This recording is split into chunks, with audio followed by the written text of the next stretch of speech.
Arizona swept a doubleheader yesterday. The Wildcats return to Cyclone Sports Complex for the third and final game of a weekend series between Arizona and Iowa State. Hello, everybody, and welcome in to Cyclone Sports Complex in Ames, Iowa. Alongside former All Big 12 first-teamer Allie Kappert, I'm Noah Wolf. So glad to have you with us on this chilly Monday afternoon. And Allie, yesterday's games were determined by the offenses. First few innings of that first game were an absolute home run derby. It was Kez Lucas for Arizona who got things started. Her 3-run shot gave the Wildcats a pretty big lead, but Tiana Poole for Iowa State brought the Cyclones back. It was an 8-7 lead by Arizona when they brought in Janae Berry, who shut it down. Her off-speed pitch was almost untouchable for Iowa State. Arizona ended up taking game one 10-7. And they never trailed in that game one, but game two, a different story, a big early lead for Iowa State. Tatum Johnson for Iowa State, the big blast there to right field was followed by a Carly Ford home run, also into right center field. The Cyclones took a 7-2 lead, but Arizona never said die. Yeah, seventh inning for Arizona, and the rally starts. Addison Duke with the home run there, and that was really what got things going. You could tell Iowa State was on their toes with this Arizona offense. The hot shot down the line there, and that's what sealed it. Arizona recovers from a 5-run deficit to take an 8-7 lead. The Cyclones had a rally started, but a nice diving catch by Taylor Beal at shortstop, and then Serenity Trice bobbled this one, but the former Cyclone retires her former team for the final time as Arizona gets the doubleheader sweep. They look for the series sweep, and the first pitch is next.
Lauren Skierman back in the circle for Iowa State today. Pitched in both games yesterday and ended up taking the loss in game two after getting the start and really throwing 6 solid innings, but things started to fall apart for her in the 7th. We'll see if she can bounce back today. Yeah, and she would love nothing more than to be able to bounce back. And I mean, she had a nice lead built up for Iowa State, just unable to close the door. She's been the workhorse for Iowa State all season.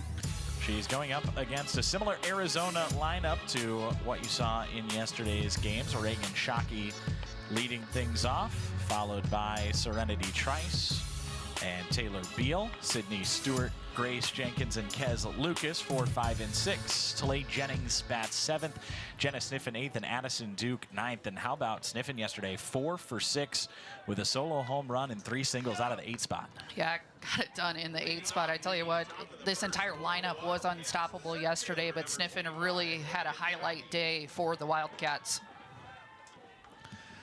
Lauren Skirman against Reagan Shockey to get things started. Pitch comes in and it is low, and we are underway with first pitch right at 1:05 p.m. Central Time.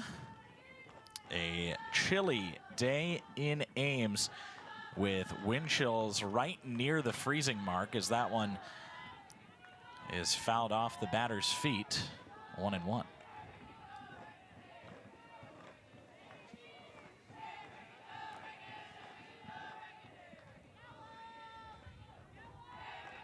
Some decent weather, I thought, for yesterday's games. Yeah, yesterday it turned out fine. The wind was definitely a factor, blowing out. Not quite as windy today, but definitely colder. Routine play for Reagan Bartholomew at shortstop for out number 1. Reagan Shockey is retired. Bartholomew and Caden Shepard up the middle. McKenna Andrews and Sydney Malott on the corners. From left to right in the outfield, Clemens, Johnson, and Poole. Carly Ford back behind the dish for Iowa State. This is pretty much the A lineup for Iowa State this season. It's the lineup they've continued to go back to, and when Skirman's getting them ground balls, they've had one of their best seasons ever defensively. That's something Coach Pinkerton has really highlighted with this team, is their ability to shut it down defensively. Serenity Trice playing against her former team. She's used to these frigid temperatures, but you've got a lot of Arizona players that are from the West, from the Southwest, that maybe haven't played softball quite as frequently in these chilly temperatures. Trice thought about bunting, pulls it back. It's strike 1. And Arizona has had an extremely hot spring so far, so I can only imagine, and they're practicing in 90 to 100 degree heat. Come here, wind chills today right at 30. And that pitch is off the outside edge. And before this series, Arizona had only played 5 true road games and 3 others away from home. 27 home games for the Wildcats. Just a completely different way of life than what Iowa State has to deal with, where they're on the road for the first 6 weeks. Arizona's at home for the first 6 weeks. Iowa State just getting used to their own field, right, as these competitors are coming in. And yeah, Arizona definitely, when they play in Tucson, have the home field advantage. 3-1 on Trice, and she takes strike 2.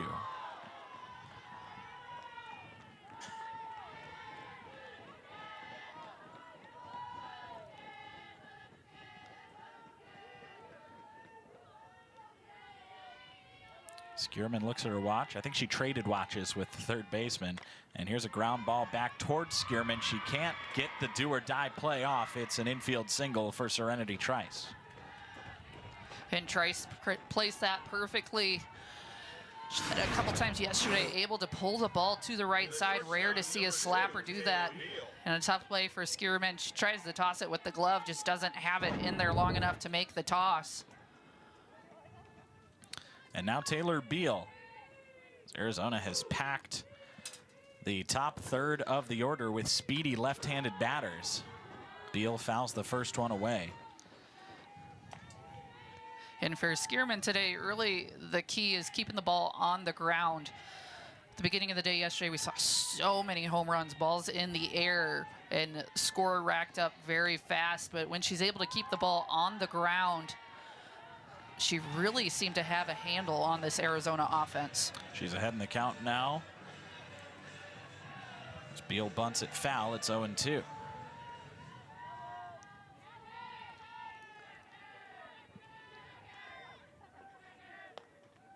Skierman deals and Beal fouls it off. 2 for 7 so far is Beal. Had a double, scored a couple, drove in a couple yesterday.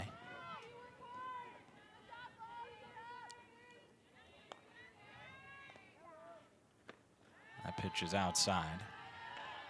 Trice with a big lead off of first base after the pitch thrown, but She scampers back to first. She is certainly a threat to steal. She's swiped 7 bags in 8 tries this year for Arizona.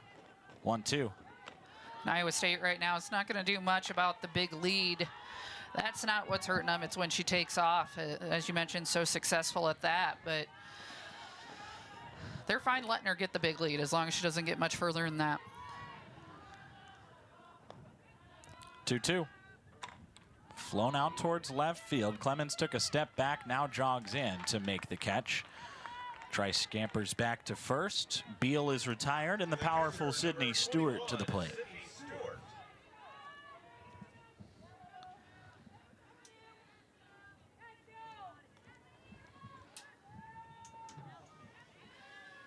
Something to note, that last pitch, Trice was stealing.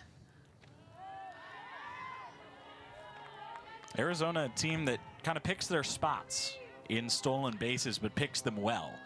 They have 32 stolen bases this season, which is good for 7th out of 11 Big 12 teams, as that pitch misses outside. But they have only attempted 34 stolen bases. So they've only been caught twice. Stolen base percentage of .941, which is by far first in the Big 12. 3-0 on Stewart. And I can't really blame Skirman for pitching around Stewart here. She's such a dangerous hitter, and she proved that yesterday. Has so much power in her frame, and I mean, is able to do so much damage in the 4 spot with all those hitters in front of her, typically on base. A quick walk there. 27 walks now for Sydney Stewart on the year, and she has struck out just 13 times. And here comes Grace Jenkins.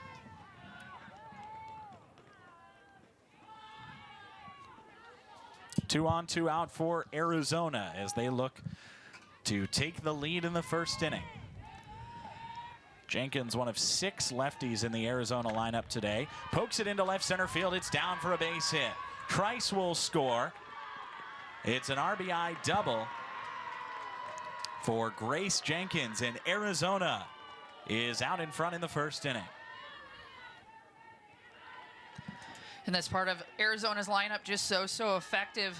Grace Jenkins there taking the off-speed pitch out into left center field, going with where it's thrown, and Serenity Trice, you knew she was scoring as soon as that left the bat.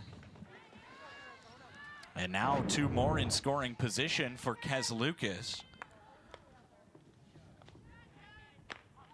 She takes one for strike 1.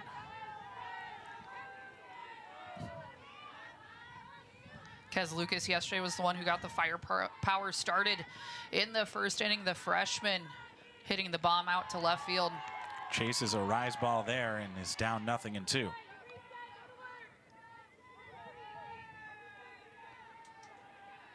I throw the same exact pitch. See if she chases it twice. Yep. And she does. Swing and a miss, strike 3.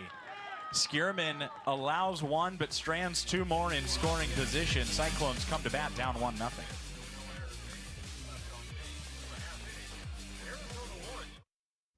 It's the simplest expression. The smallest thing that changes everything. A smile. So easy. A smile lights it up. Apologizes. Unwelcomes unconditionally. Because the shortest distance between 2 people is a smile. Thank you. Hy-Vee, where there's a helpful smile in every aisle.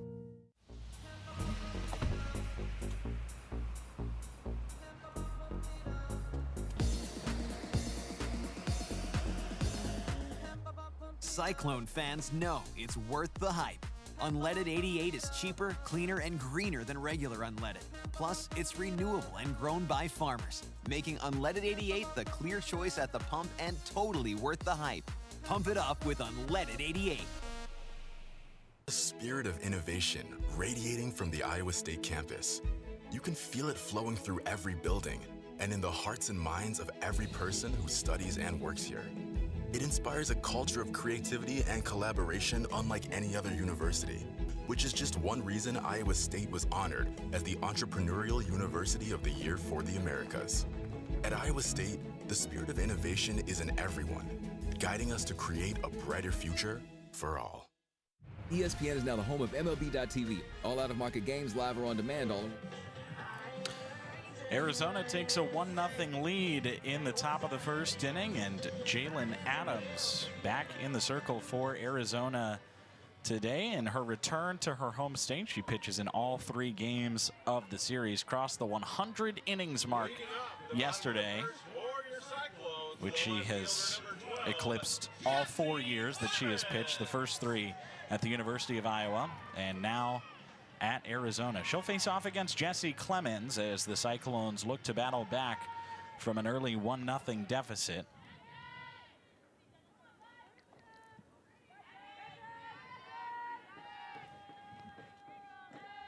Adams, the Fort Dodge, Iowa native, delivers, and it misses outside. Clemens starts things off, then Johnson and Bartholomew.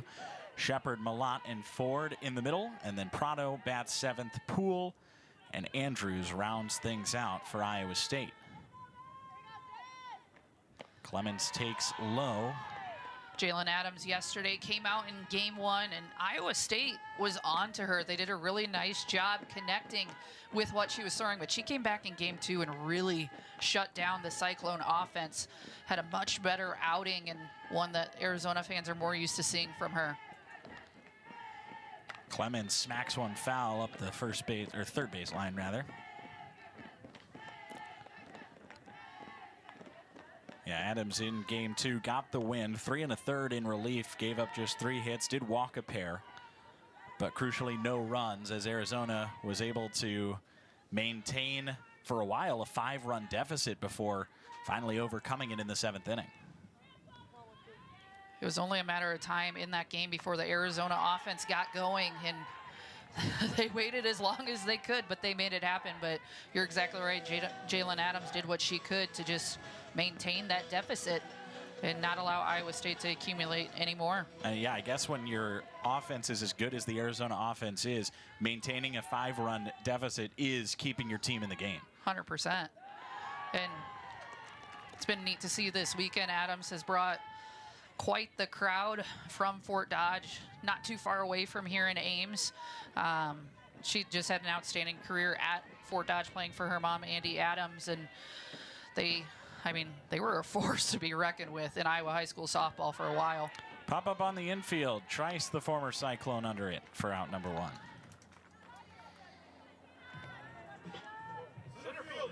Trice at second, teaming up with Beal up the middle. That's one heck of a middle infield for Arizona. Sniffen and Lucas on the corners.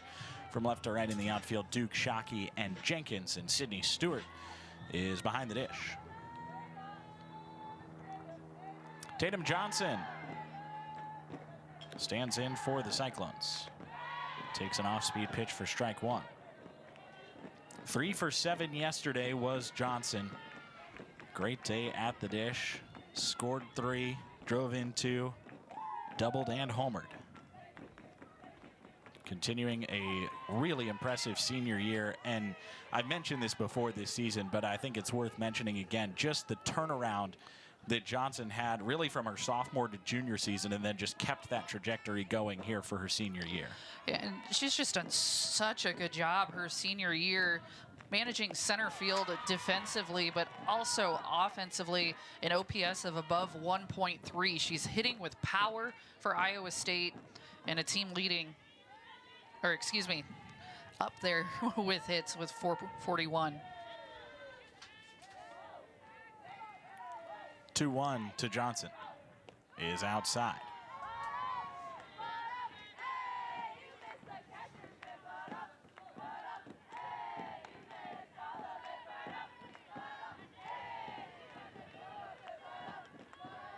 Hit by pitch a couple times yesterday too. She was a magnet yesterday, but I mean, came in good times though. I mean, and if you're going to get yourself on base, take it. 3-1 is in there for a strike. It's going to hurt a little bit more today to get hit by a pitch. Right. But yesterday, I mean, one of her at bats, she was 1-2 count, stayed right in there, got herself on base, and ended up scoring. 3-2. It's pulled foul.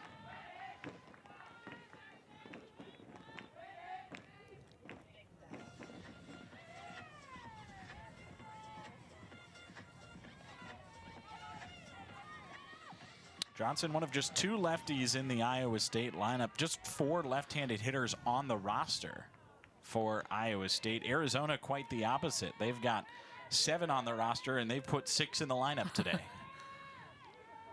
I might be biased, but I love seeing the lefties in the lineup. Out towards left center field. That one is one-hopping the wall. Johnson on her way to second base in standing.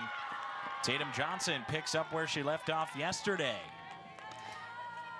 And Tatum Johnson, just a great at-bat, able to work deep in the count.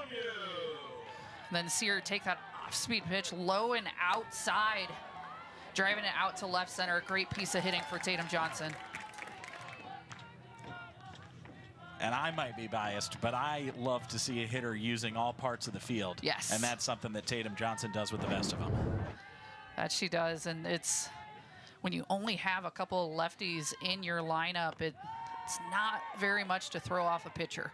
And so when she's able to really just hit the ball where it's pitched, get the job done, she's great to have in that 2 spot for Iowa State. Reagan Bartholomew stands in, having herself a great senior season.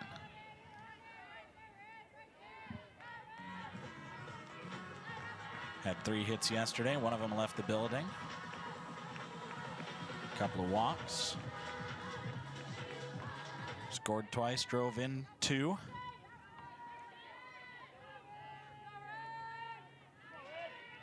It was just a day when hitters were happy and pitchers generally were not. It was a tough day to be a pitcher in Ames yesterday. Offensively, I wanted to join the party. I thought maybe you did. I looked at the score sheet for, it said home run, 8 different players in game 1. I thought maybe you'd be one of them. But I think that was one of the wildest things yesterday. Every single home run was hit by a unique individual. Like, it was not a single person had more than 1 home run. Bartholomew is out on the line out to center. Shockey does a good job getting it back in and keeping Johnson at second base. And Kaden Shepard is a little bit upset that she wasn't able to get a second home run yesterday. Her home run in game 1 made it 5 straight games with a long ball.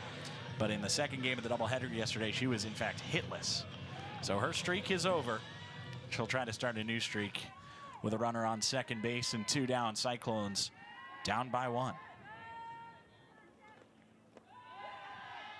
You know, a streak like that won't last forever, but my gosh, was it fun while it lasted. She went down into Lubbock facing some of the best pitching in the country and hits a home run in each game. Comes back to Ames, does it on Tuesday, does it again yesterday. Just absolutely incredible in what she's been able to do. That's a hard chopper, but it's hoovered up by Sniffen, and Shepard is out. A 1-out double stranded on second. Still 1-0 Wildcats going to the second.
I'm so excited to present this golden ticket to our very own Sydney Stewart. Super cool moment for Arizona's catcher, Sydney Stewart. A golden ticket to the AUSL, the Athletes Unlimited Softball League, one of just 5 collegiate players to receive one, and 2 of them in the Big 12. Yeah, just absolute studs. That entire list are all players aside from Carlin Pickens that we've seen play in the Big 12 throughout their career, and it's been really neat to see all 5 of them be so successful. But Sydney Stewart, really neat seeing the videos out of Arizona last weekend, seeing her reaction there, seeing the video of her family's reaction as well. What an opportunity for her to get to go on, play professionally. Talay Jennings pops this one out to left field. It is pretty well hit, but Clemens has plenty of time to get underneath it for the first out of the inning. Talay Jennings is retired. And a pitching change for Iowa State. Jaden Ralston has came in. We talked so much yesterday about her working back and forth with Lauren Skirman. Ralston, a pitcher we're going to see a little bit more rise balls in what she throws, but a pitcher that has just complemented Skirman so well. The 2 of them really take the load of the innings for Iowa State. So Ralston facing off here against Jenna Sniffen. And is ahead in the count, or behind in the count. Ralston is 2-0. Bottom third of the order due up for Arizona in this inning, as they look to add on. Took a 1-0 lead on an RBI double from Grace Jenkins. Sniffen skies this one. Poole charging, settles, and grabs it. 2 down. And so far, that upward spin by Ralston, 2 high pop-ups and 2 quick outs for Iowa State. Well, and today it's not so important to keep the ball on the ground. With the way that the wind is blowing, it's shifting around a little bit, but when this game started, the wind really was blowing in.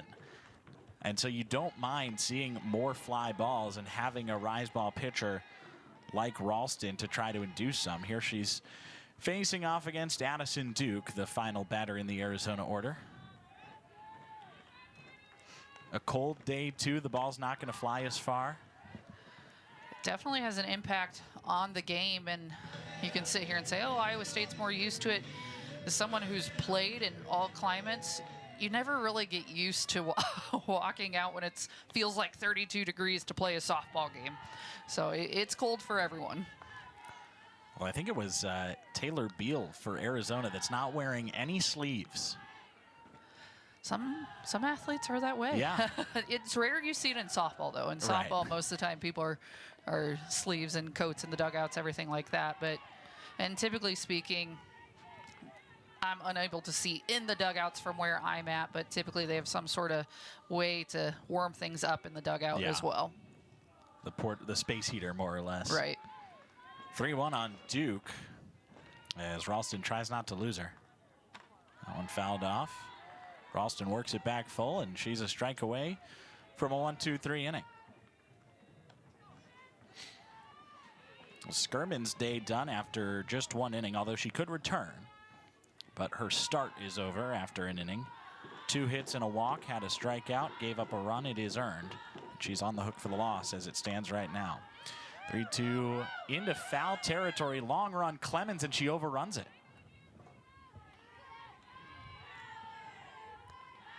That ball kind of shifted back toward the foul line with the wind. Clemens just misjudges it a little bit, and the wind plays a factor. I had a great read on it. I mean, great jump, got over to it, and as you mentioned, just overran it. So puts the pressure back on Ralston to try and shut it down here in the second. Another payoff is high, maybe a touch wide, ball 4. And with that, now brings it back up to the top of the order. So big opportunity here for Arizona. They've been dangerous with runners on base.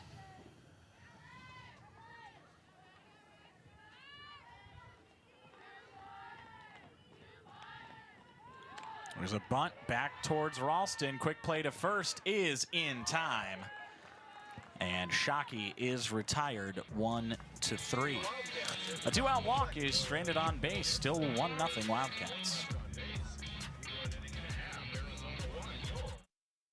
They say that imitation is the sincerest form of flattery. Maybe that's why scientists are trying to recreate real meat. But why tamper with what Mother Nature has already perfected? A high-quality protein, Iowa-raised meat is the original health food, with 9 essential amino acids necessary for the human diet, sustainably raised by Iowa farm families. But hey, keep at it. It's flattering that so many products want to be us. At MidAmerican Energy, we're one company serving 1.6 million people who all need energy that's available 24/7. That's why we work 24/7. That's why we make investments in our systems that make us more resilient to extreme weather. That's why we generate power from all available resources to cover the variables in supply and demand. And that's why when the power is knocked out, we work around the clock to restore power to you. MidAmerican Energy, obsessively, relentlessly at your service. Goes Calvis, throw to way out. Bringing a run, we got a double. Big conference. You call it the third. Great defensive. Shockey in the second. Making 12 up. That base runner.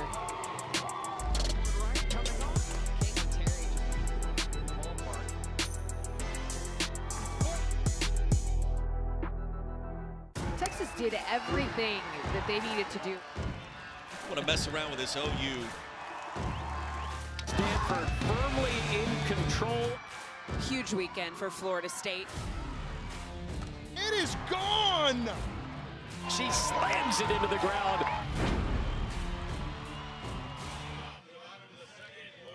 "44 degrees in Ames, mostly sunny, with winds out of the north at 20 miles an hour. So the temperature would be bearable if not for the horrible wind. Malott skies one to center on the first pitch of the inning, and Reagan Shockey is there for out number 1.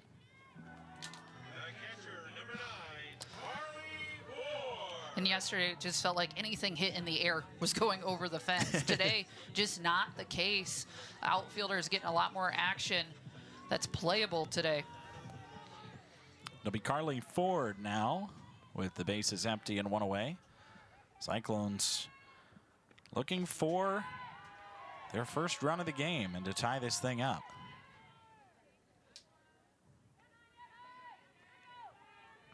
Ford had a homer yesterday. That 4 for 8 number a little bit deceiving. Ford 0 for 4 in game 1, 4 for 4 in game 2. And what a play. Wow. Grace Jenkins, a diving catch in right field. Ford thought she'd be 5 for 5 from yesterday's game 2 until now. Grace Jenkins has other ideas. And that's a dangerous play to make. That ball gets past her, and Ford standing on third base with a triple. So always a daring play for the outfielder to dive straight in like that, knowing the backup's not there behind you. Victoria Prado now bats and takes strike 1.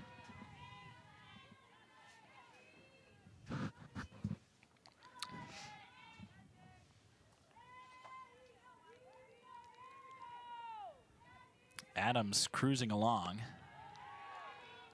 Has not had to throw very many pitches in this inning. Last year, the game in Iowa City, Iowa State at Iowa, Jalen Adams was able to throw a shutout against Iowa State. So she's had their number before. Yesterday, early in that first game, though, it seemed like Iowa State really had her figured out. But then she came in game 2 and shut them down. Yeah, so. Second team All Big Ten at Iowa a year ago. Definitely the ace on this Arizona staff. Now 2-2 on Prado.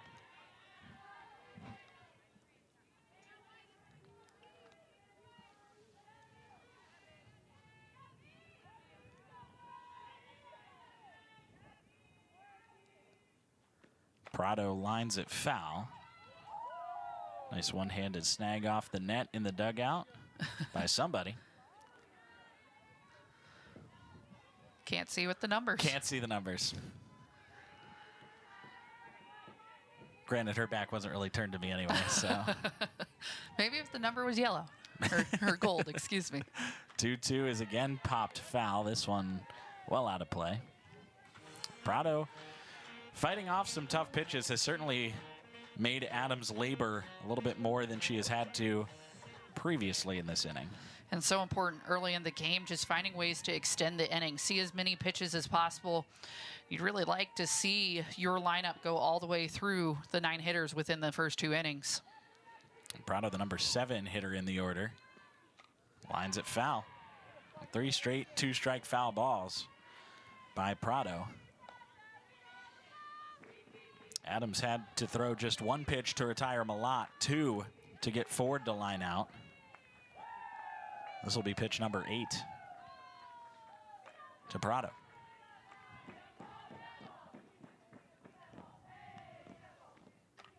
How about 9? Just keep it going. And a nice at bat by her. Adams right now a ball to give, a 2-2 count. If I'm Arizona, I might go off the plate. Just one more ball to see if you can get Prado to chase. Another 2-2. She does that. Good pitch. Didn't get the chase though, and now it's full.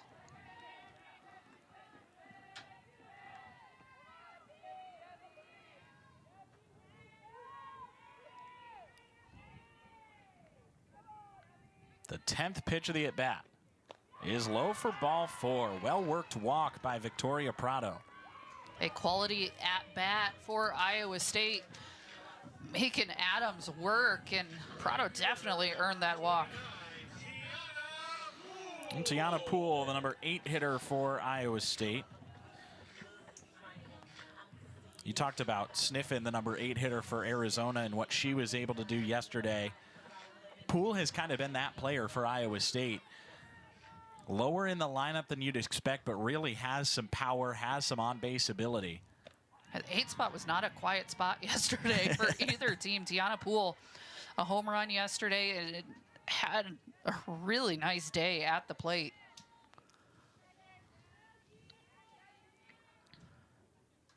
Oh, 1 to Poole is waved at and missed. Adams back to attacking the strike zone.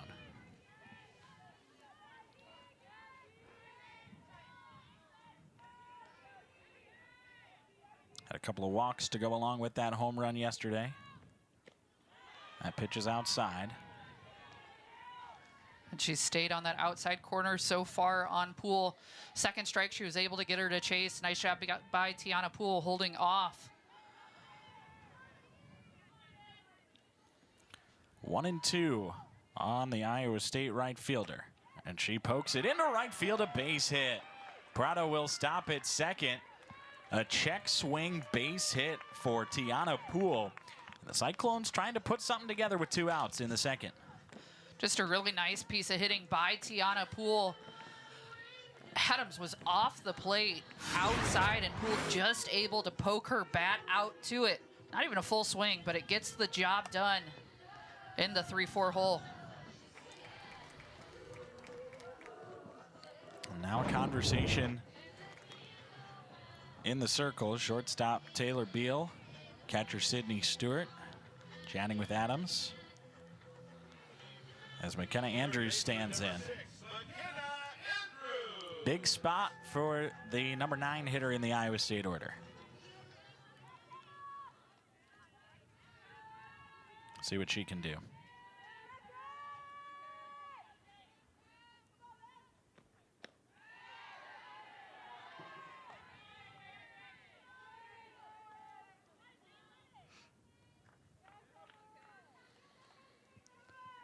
Three hits yesterday, all singles. There's a looper caught by Sniffen. Boy, just needed an extra 3 inches or so on the top of that arc, but Sniffen able to reach up and grab it and put an end to the Iowa State threat.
Arizona has been one of the premier programs in college softball, and Caitlin Lowe has continued that tradition in her 5 seasons at the University of Arizona. Already won Women's College World Series and certainly has World Series ambitions this year.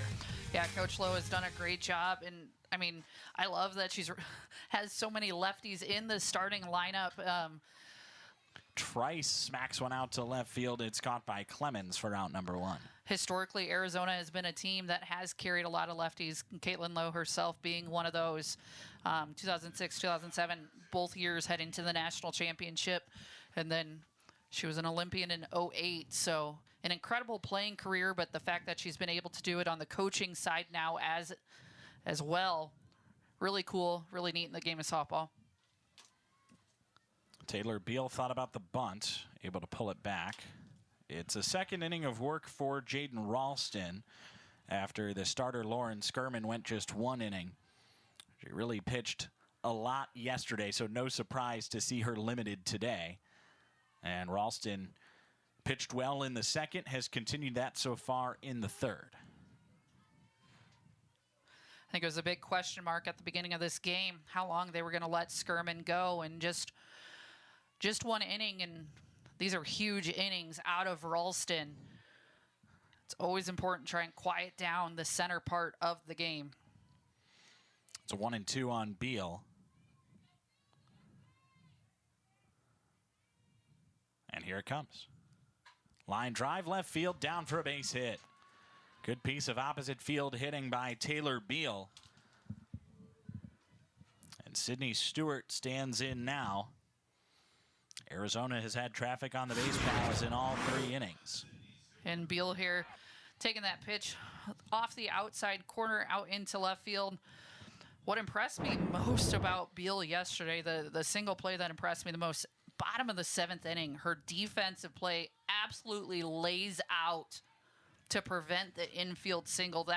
I mean, you could already feel the momentum was with Arizona at that time, but it just completely sucked the air out of the game for Iowa State. Stewart takes a strike.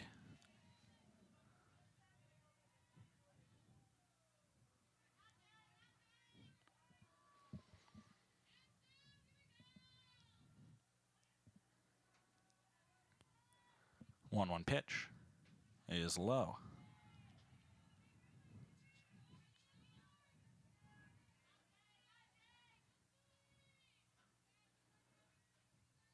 Stewart walked her first time.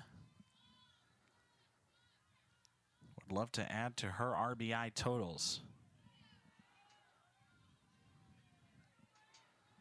3-1, and Ralston calls time. She wants to have a chat with Carly Ford.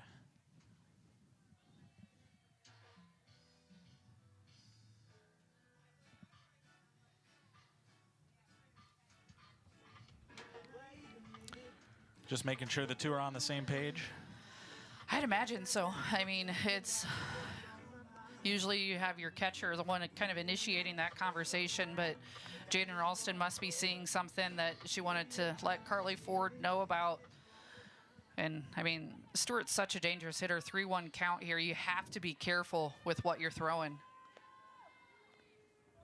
3-1 is a strike. Low and inside corner.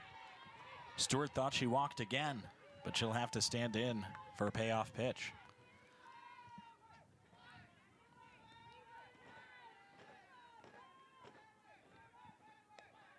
Three-two. Line foul.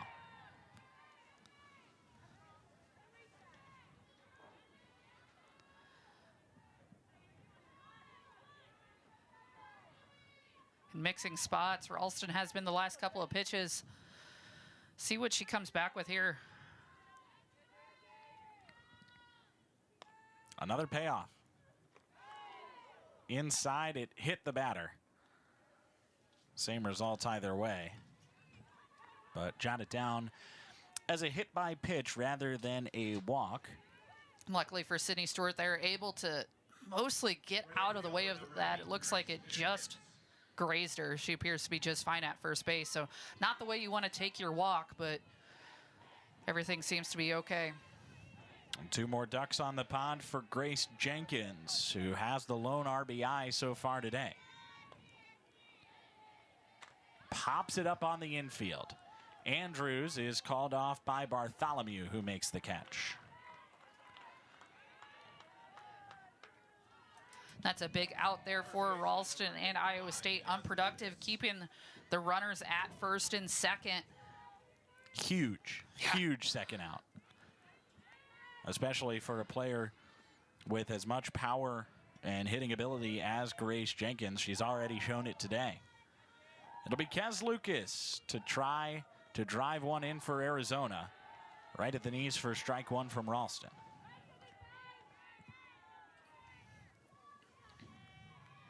Lucas struck out her first time up, the final batter that Lauren Skierman faced. 0-1 pitch. Popped up, foul territory, and it drops between Ford and Malott. But that's strike 2, and Ralston can go anywhere she wants here. And these are the spots where obviously any pitcher would be, but Ralston's extremely comfortable when she's working ahead. She wants to throw a lot of spin and throw that rise ball up, see if she can get the hitters to chase. So you have to assume at some point here that's the pitch she's going to go with. Called strike 3. Lucas, and you might have been thinking about the same thing, and Ralston says, watch this fastball right at the knees.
In a series that has been dominated by offense, it's 1-0.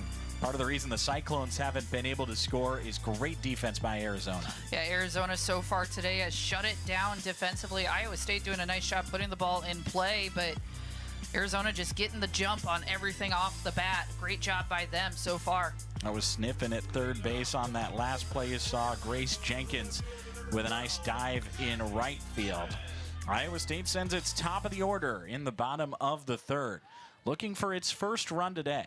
Pair of hits so far for the Cyclones. They've reached base on a walk once, but Jalen Adams has done a good job of stranding all of her base runners. Cyclones have left a runner in scoring position in each of the first 2 frames.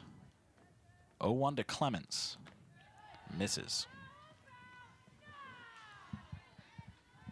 The runners left on base yesterday proved to be a big factor at the end of game 2. Iowa State left 10 runners on base throughout that second game, scored 7, but Arizona ended up with that 5 spot in the top of the 7th. So 10 runners left on base. You know that was a point of conversation in the locker room after the game for Iowa State. Clemens popped out to lead off Iowa State's order the first time. Now she leads off the 3rd inning and takes low. Hitters count here for Clemens.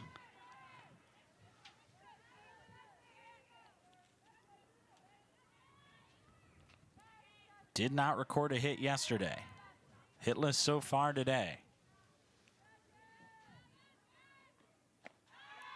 Takes strike 2. Nice spot there by Adams. She knows she's down 3-1 count, but still able to throw.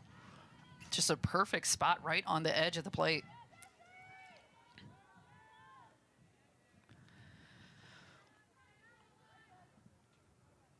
Adams looks in and delivers. Clemens loops it foul.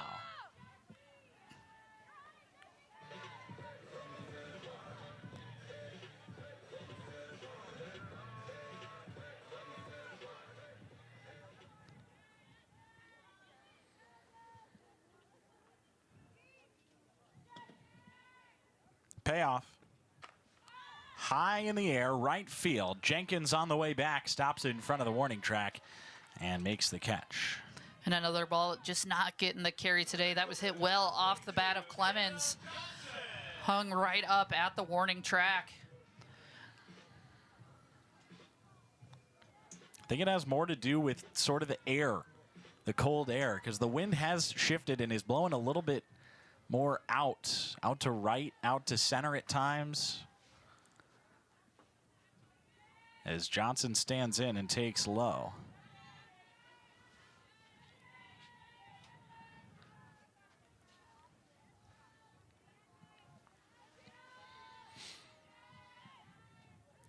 But just a cold day makes it difficult for the ball to fly.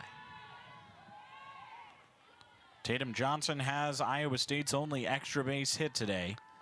An opposite field double that one hopped the wall with one out in the first. Adams behind in the count delivers. Johnson takes a strike. A nice bounce back pitch there by Adams. Tatum Johnson, her double in the first. She laced that thing out into left center field. Her power has gone that direction. 2-1 pitch is tapped foul. And a smart pitch by Adams to make her try the inside pitch.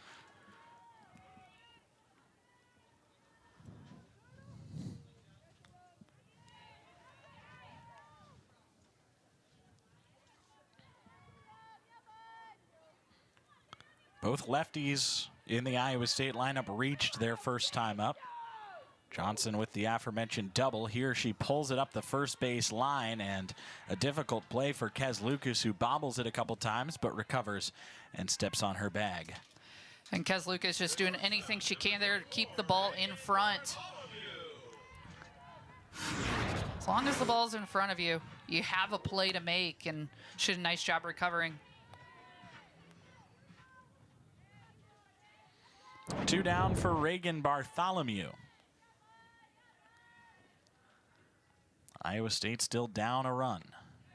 That one just off the end of the bat foul. Some action in both bullpens.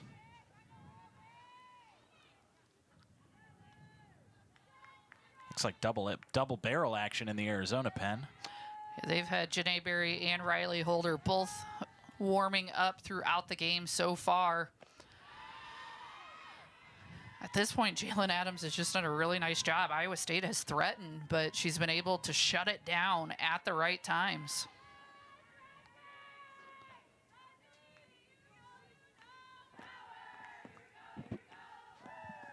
One and one on Bartholomew. She hits it down the left field line. Can it stay fair? No.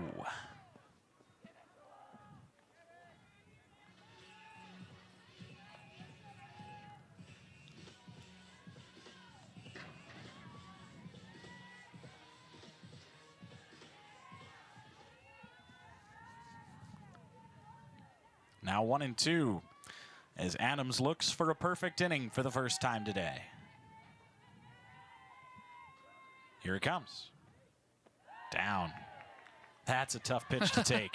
The off speed, it appears it's coming right down the middle. Ball just drops out. And Stewart did a nice job keeping it in front. 2-2. Here it comes. Bartholomew puts it up the middle, but it is in the air long enough for Reagan Shockey to get underneath it and retire the side. 1-2-3 go the Cyclones in the third. Still 1-0 Arizona.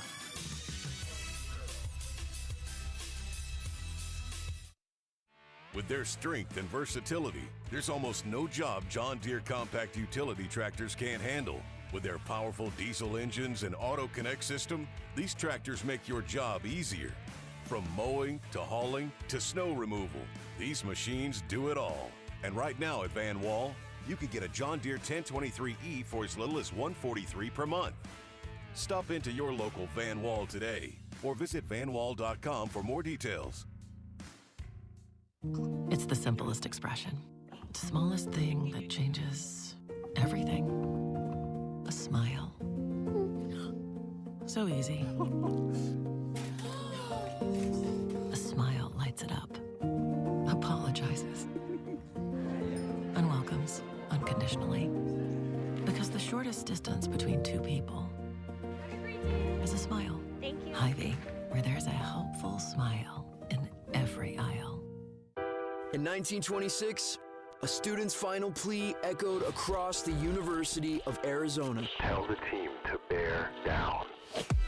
Rooted in this land and built on curiosity, excellence, and determination, we have transformed Bear Down into a legacy. And you know what? We're just getting started. Bear Down. Arizona, thanks to 3 base runners in the first inning, and it was this Grace Jenkins double that got the job done. It was Serenity Trice early in the inning, able to get on with the single, and Grace Jenkins has had a great weekend so far, just adding to it there. Other than that, though, it has been quiet here in Ames. Yesterday was a home run derby hosted by these two teams. 8 home runs in game 1, 3 more in game 2, so 11 home runs in 14 innings yesterday. Talay Jennings pops this one up deep center field, though, and Johnson has to bump up against the wall to make the catch for out number 1. Boy, that ball just kept carrying. Yeah, it did, and well hit ball. Johnson made it look easy in center field, tracked it down nicely, but looked great off the bat. Jenna Sniffen now up for Arizona as Ralston begins her 3rd inning of work. This one hit on the ground to shortstop. Bartholomew scoops it up and retires Sniffen. 2 pitches, 2 outs. Can't get more efficient than that for Ralston. Just a routine play right up the middle.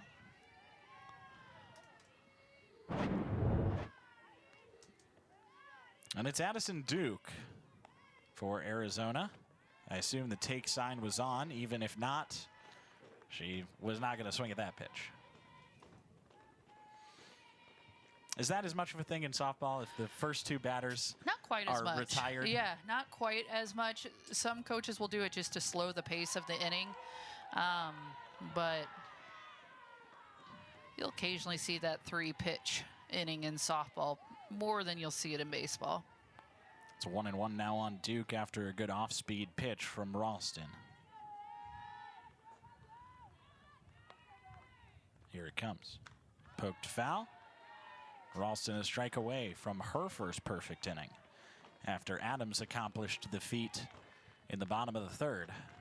Ralston looking to follow it up.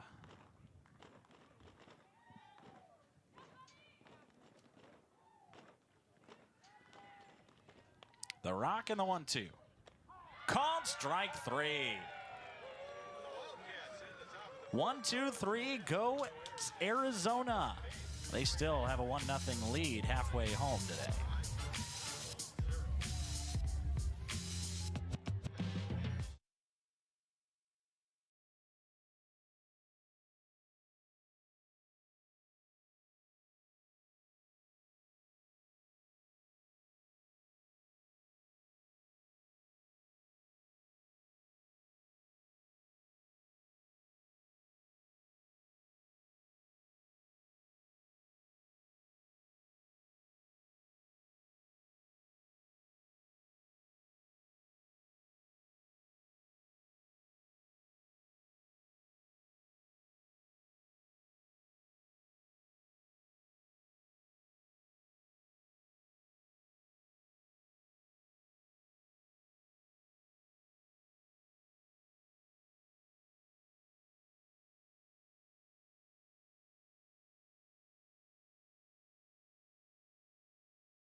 Iowa State, coached by Jamie Pinkerton in his 9th season at the helm of the Cyclones.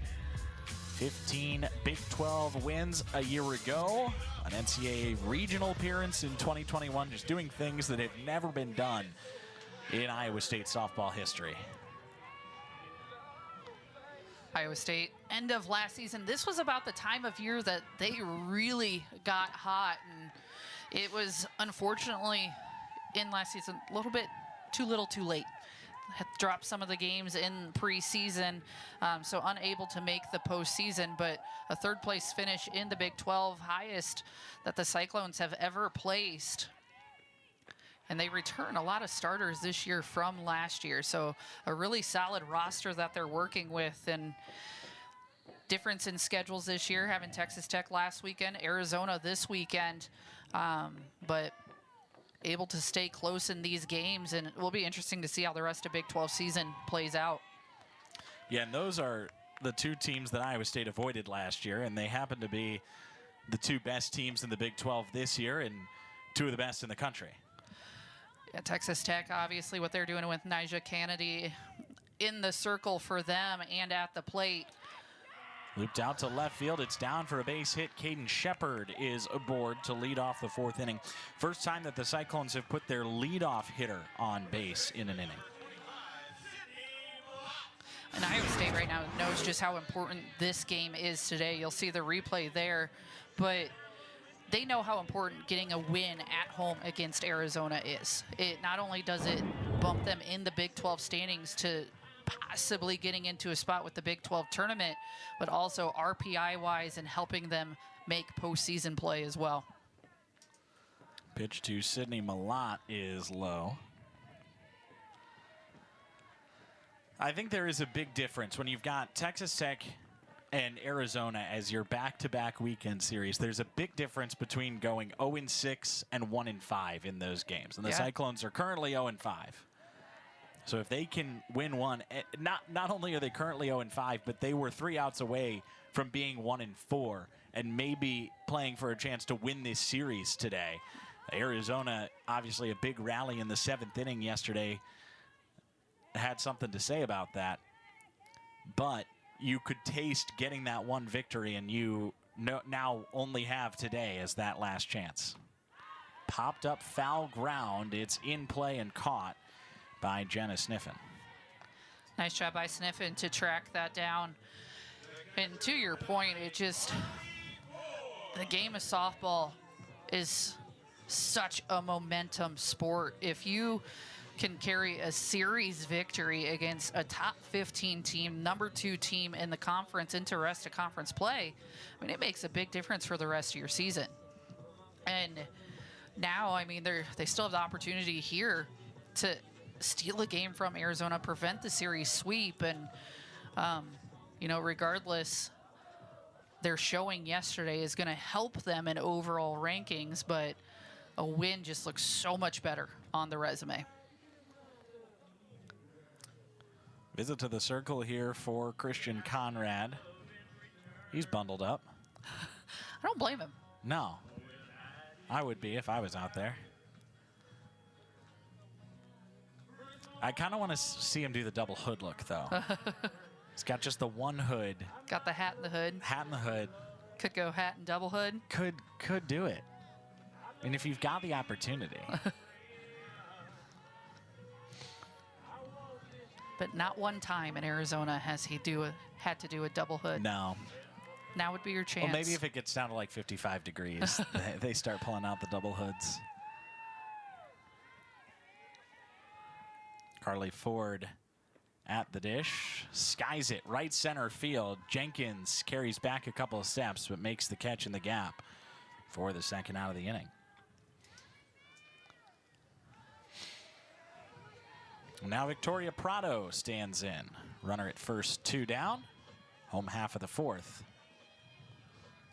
Cyclones just looking for that 1 run to try to tie this game.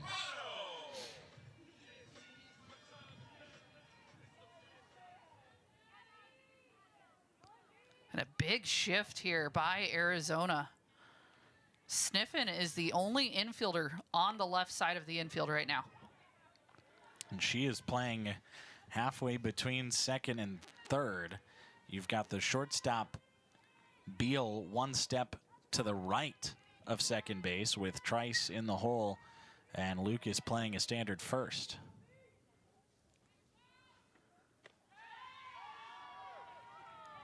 Two 2-0 on Prado. And Adams hammering that inside corner on Prado.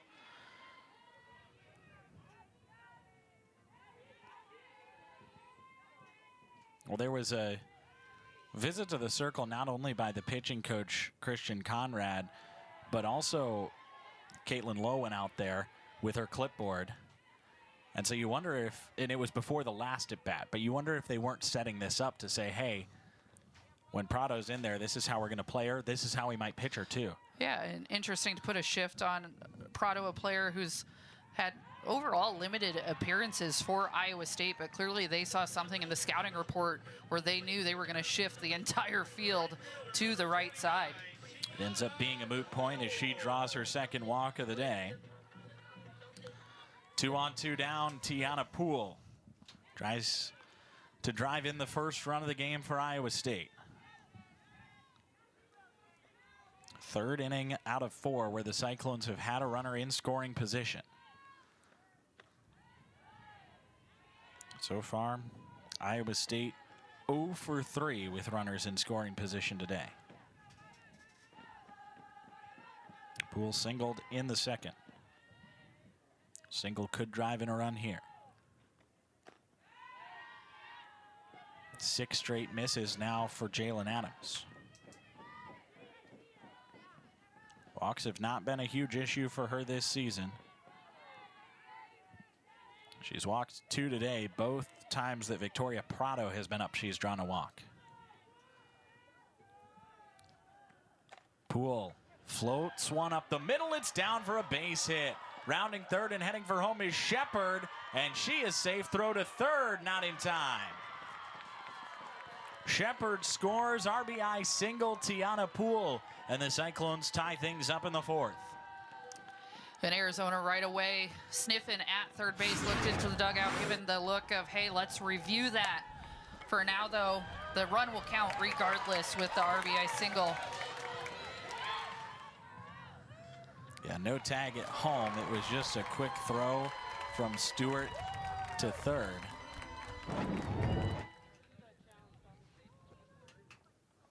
And it is going to be a challenge at third base to see if Arizona can get out of the inning.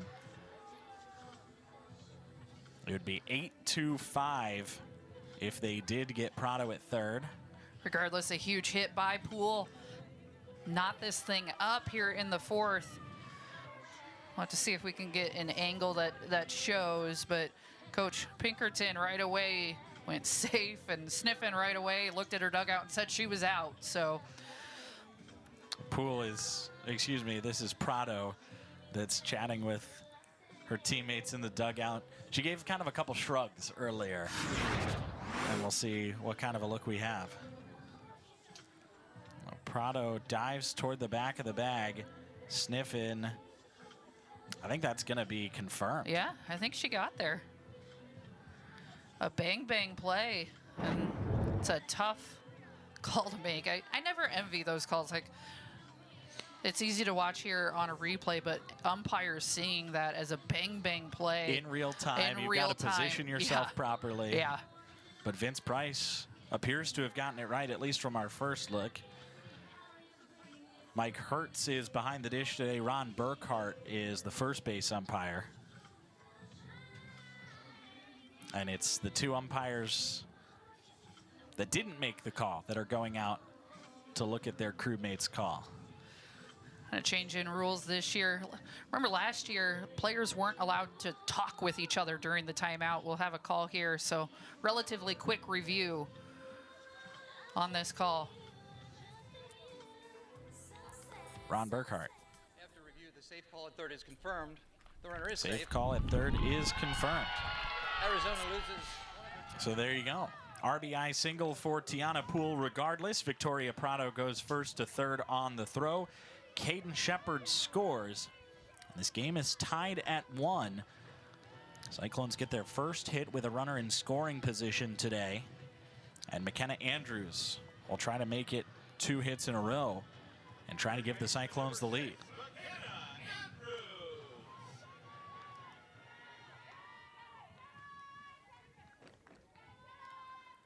Cyclones have them cornered here. The pitch. Outside. Adams may be showing signs of fatigue with as often as she has missed the zone with the last 3 batters. She's just been off the plate, and she continues to work both inside and outside, but missing the corner spot that she's done or hit so well throughout the weekend. And McKenna Andrews, the 9-hitter, definitely a threat. Yesterday, she came up bases loaded, 2 outs, hit what looked like off the bat could have been a grand slam, but it was Shockey in center field who barely tracked it down. It was a hot shot off the bat. This one scorched over to Trice, but she throws out Andrews and retires the side. Cyclones tie things up on the RBI single from Tiana Poole. Heading to the 5th, knotted at 1.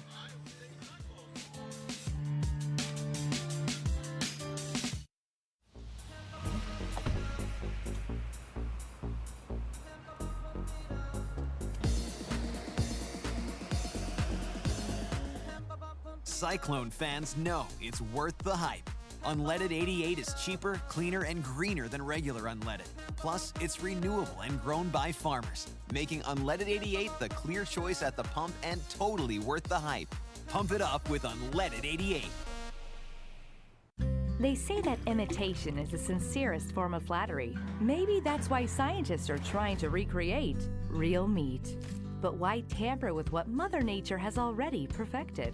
A high-quality protein, Iowa-raised meat is the original health food, with 9 essential amino acids necessary for the human diet, sustainably raised by Iowa farm families. But hey, keep at it. It's flattering that so many products want to be us.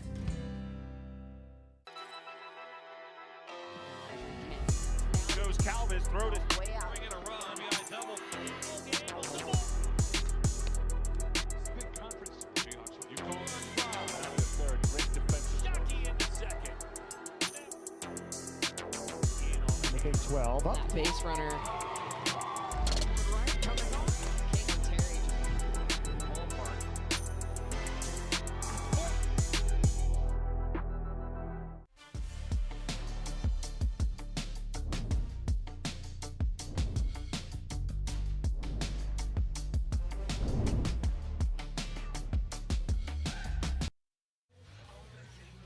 Good old-fashioned pitcher's duel today in Ames. 1 run apiece, just 2 hits for Arizona. Cyclones have racked up 4. And finally, we're able to tie things up in the 4th inning with Tiana Poole's RBI single. Grace Jenkins has the 1 RBI hit for Arizona with all the way back in the 1st inning. Jaden Ralston throwing her 4th inning in relief and starts off the top of the order with a strike. It's Reagan Shockey. And both teams will start the 5th inning at the top of their batting order. These lineups are neck and neck with where they're at. Shockey is 0 for 2 today, has grounded out a couple of times. Routine 6-3 ground out in the 1st. Tried to bunt to reach in the 2nd, but was retired by Ralston. 1-1 is back to Ralston. Little hop. Skips it over to 1st for out number 1. So an 0 for 3 day for Reagan Shockey. That is certainly a rarity for the 440 hitter coming in today. And Shockey this weekend has had several hits back to the pitcher. That 1-3 out has had her number so far. Trice 1 for 2 has the lone run for Arizona and lays down a bunt. Andrews charges. Quick throw to 1st. Nice in play. Time. What a play. Score at 6-4 with Caden Shepard covering first base. 5-4. 5-4. Indeed. As Andrews, the 3rd baseman, has the charge and the running throw. That running throw is so hard, and I mean, she just executes it perfectly. Shepard has her body placed perfectly, and if you don't run that perfectly, Trice is safe. It was a beautiful bunt for what she was trying to do. It just dies right in front of home plate.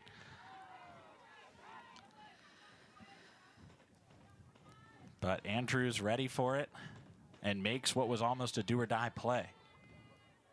Beal laces one into center field, and it's down in front of Johnson, a base hit. Taylor Beal has her second single. Arizona now up to 4 hits, 2 of them off the bat of Beal. And what I'd say really the first hard hit ball off Ralston, that was a rocket off the bat of Beal.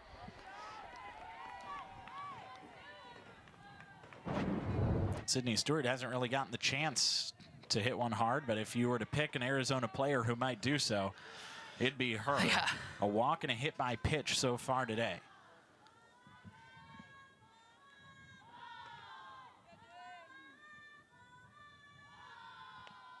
(1-0) inside. That one almost hit her again.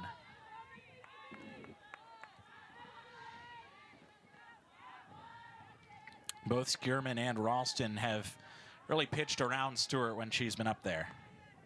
2-0 is hit high in the air center field. Johnson takes a couple steps in, makes the catch, and the side is retired. A 2-out single for Arizona, nothing else doing. 4 straight scoreless innings for Jaden Ralston.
Iowa State 21-15 this year, but 3-8 in the Big 12. They've lost 5 straight Big 12 games and are looking to avoid 3 sweeps on the wrong side. They did have a sweep on the positive side against Houston.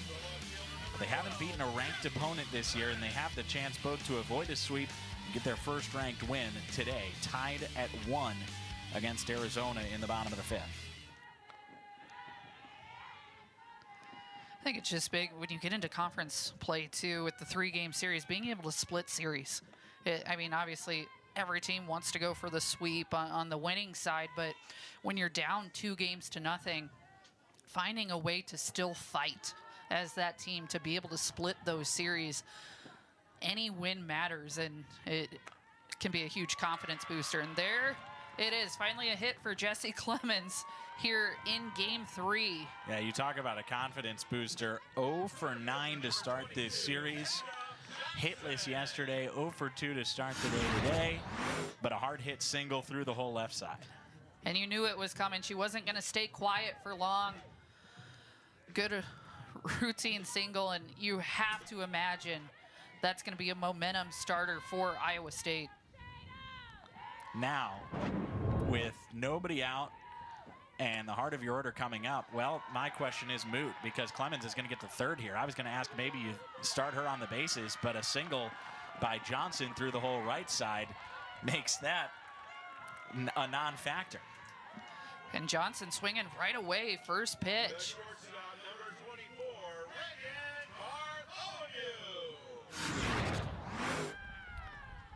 The mirror image, really, of Shepard's, or excuse me, of Clemens' hit.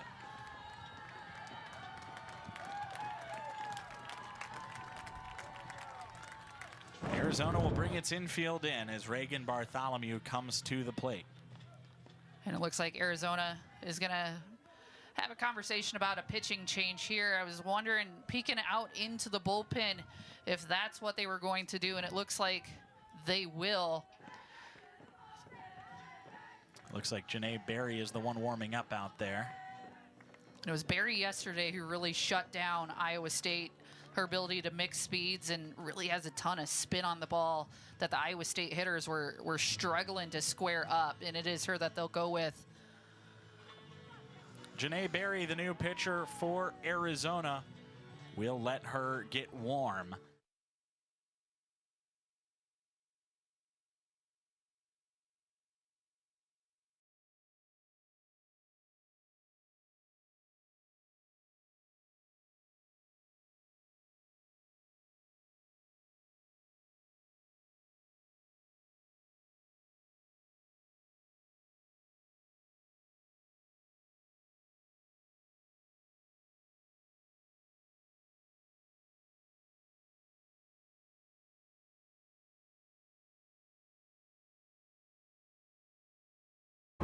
Right-hander, another Big Ten transfer as Jalen Adams transferred in from Iowa. Berry played at Indiana last season.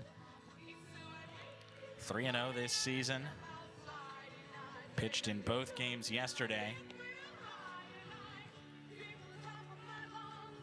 And comes in to try to keep this game tied. A high-pressure situation with runners on the corners and nobody out. And the heart of the Iowa State order due up. What's crazy, Janae Berry, 35 1/3 innings pitched on the season, but she was the one that really carried the bulk of the weight for Arizona in the circle yesterday. You just never know who's going to be on in any given day, and her ability to spin it yesterday, like I said, the Iowa State hitters were unable to square it up, but such a critical situation right now. No outs here in the bottom of the fifth, in the heart of this Iowa State order up. Iowa State's going to do anything they can to manufacture at least a run out of this. And Bartholomew has done a good job of getting the ball to the outfield so far today. A couple of line outs to center field. If she can do that, that would be good enough to get the job done. 100%.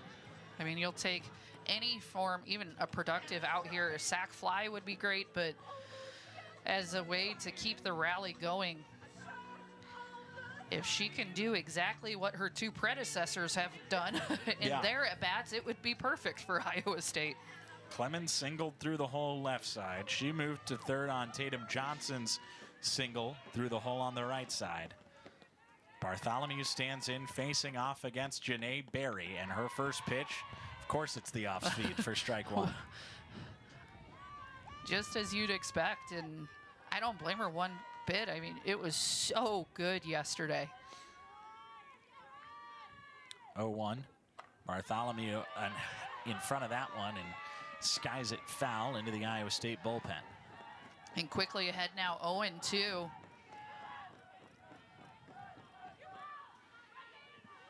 Bartholomew 0 for 2 today.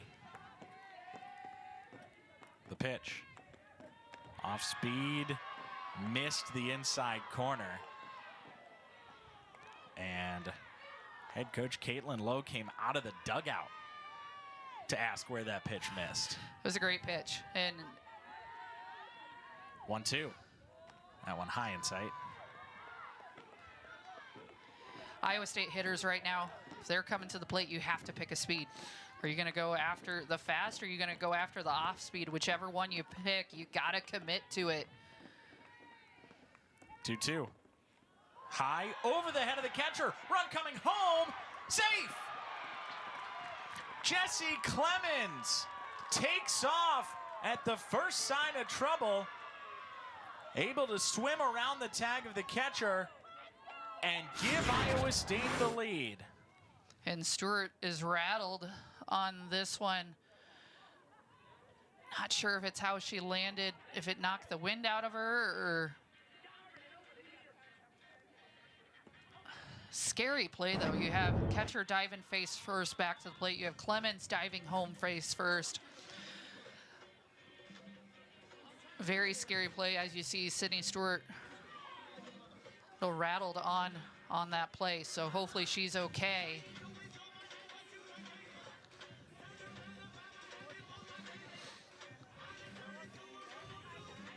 And I think Arizona's going to challenge this.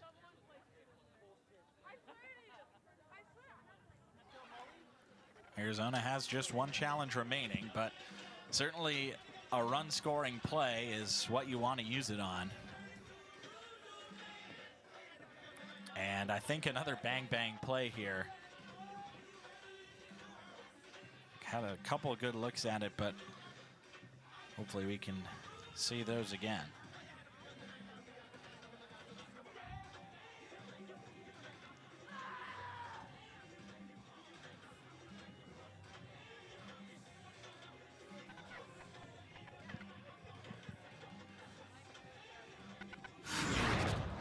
Here it is.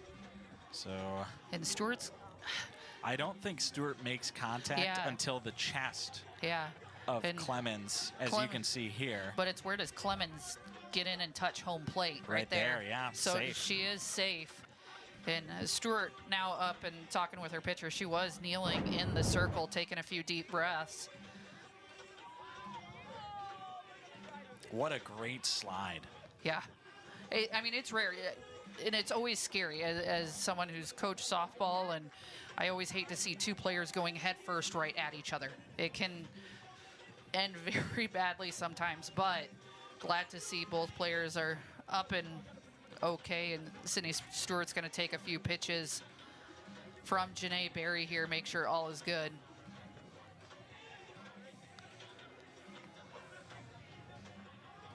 And Stewart's just such a critical piece of this Arizona lineup. And the umpiring crew coming back out. This is Ron Burkhart. After review, the call on the field is confirmed. The runner is safe. Call on the field is confirmed. Safe at home. So Jesse Clemens scores on wild pitch. Tatum Johnson advances to second. Still a crucial at bat here for Reagan Bartholomew. But now the strategy changes a little bit. You don't necessarily want to just hit a deep one to the outfield.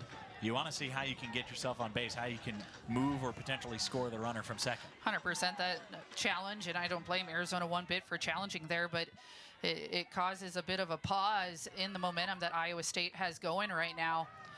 And as a hitter there, Bartholomew, jump out of the way. You got to stay in there on the off speed. It's not going to hurt. You got to take it. She's worked it to 3-2. She's looking for her first hit of the day. First time on base of the day. And she'll take her base. 2 strikes from Berry to start the at-bat. And then the third pitch was borderline, but called a ball. After that, 3 balls that were not particularly close, including one that went all the way to the backstop and allowed the run to score. Caden Shepard takes low and outside.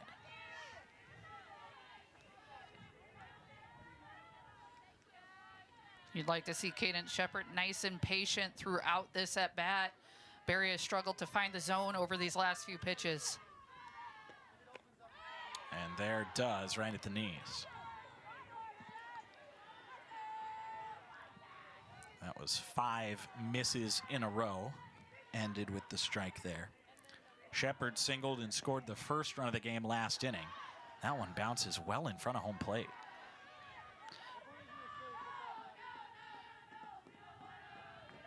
Just seems release point is slightly off for Berry right now. Obviously just came into this game, so has some time to recover. There's a nice pitch there, and that's it's a fair fair ball. down the third baseline. Johnson around third. She will score. Throw goes to second. It's not in time. Kaden Shepard, RBI double. And the Cyclone rally continues with nobody out in the fifth. And Arizona's going to make a quick pitching change here. They have seen enough, want to stop this rally as fast as possible. Can't blame them. Barry, such an outstanding day yesterday, not quite firing today. And they're going to go to Riley Holder. 3-1 Cyclones, another new pitcher for the Wildcats when we return.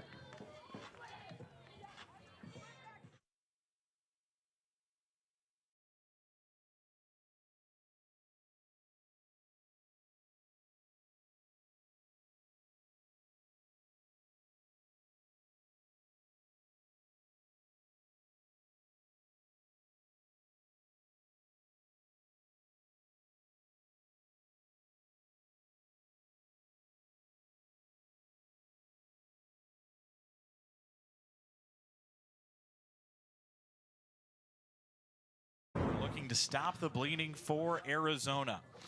The Wildcats turn to their freshman, who has been very good, especially for a freshman pitching in the Big 12. She's made 14 starts this season. She's appearing out of the bullpen for the 5th time this year, and just doing a good job of inducing contact. The future definitely looks bright for this Arizona pitching staff. You have Holder, the freshman, obviously Barry, only a sophomore, so the two of them really have the ability in the future to carry some innings. Obviously Jalen Adams, the senior, but the two of them have gotten a lot of productive innings so far this season, and no time more critical than now for Riley Holder coming in. No outs, runners at second and third, and Iowa State knows they really need to expand a lead on this Arizona offense. I think if you're Iowa State, you're not satisfied scoring runs in this inning until the game is over. You want to score 8. 100%, yeah. Sydney Malott is 0 for 2 today. She takes a big hack at the first one, comes up empty on a pitch that just sank below the zone. Great drop ball by Holder.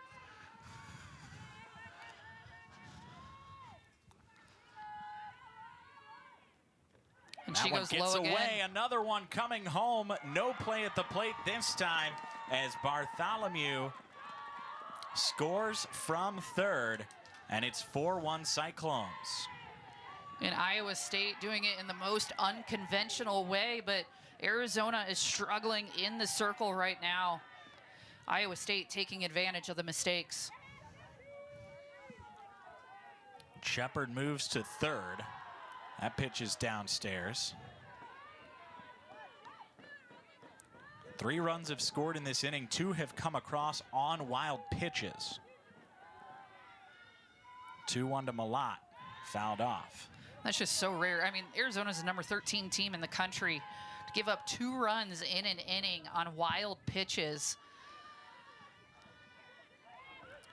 Barry and Holder were the two pitchers to throw a wild one this inning. Coming into this game, only 1 wild pitch each. And they've both doubled that total. And they've both scored runs. It's full on Malott. Ground ball up the middle, into the backhand glove of Trice. She makes a nice diving play to retire Malott. It's an RBI ground out, but it could have been more, as Serenity Trice makes a nice backhanded play, but that empties the bases, puts 1 out on the scoreboard for an Arizona team that is desperate for outs. And a productive out for Malott, getting the run in. So Ford looking to restart the rally. You mentioned just very rare to see these pitchers throw wild pitches. Not to beat a dead horse with it, but we have brought up the weather. It is cold here in Ames. Yeah. And these are conditions these pitchers are not used to. I mean, especially Holder here from Texas going to school in Arizona. It's not very often she pitches on a 30-degree day in Ames, Iowa. It's 46. Give it some the credit. temperature is 46. Just a little breezy. Yes. Feels like it's a little below that 46, I'll tell you that. No kidding. I brought the winter coat today. 1-1 on Ford. She takes a strike. Well, and the benefit for Arizona is they've thrown 3 pitchers that really do 3 different things. Adams does a little bit of everything. She's got some speed. She's got the off speed. 1-2 pitches. Hit up the middle. Left center field. It's down for a base hit.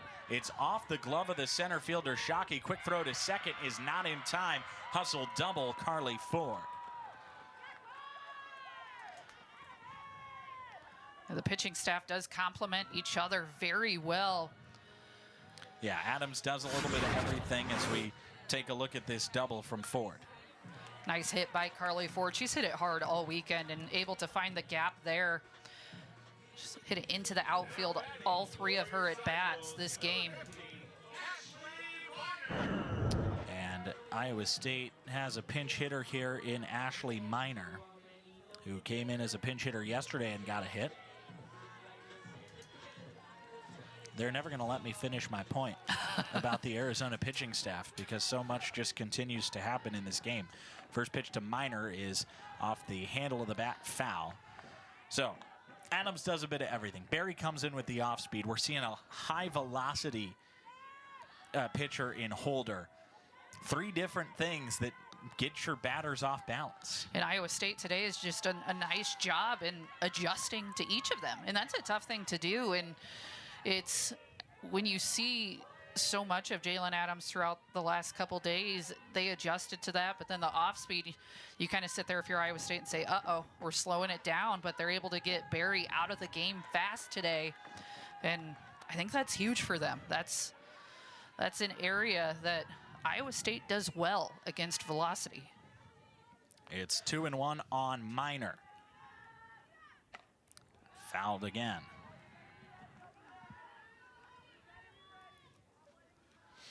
Miner just 7 at-bats so far this year, but doubled and scored a run yesterday as a pinch hitter.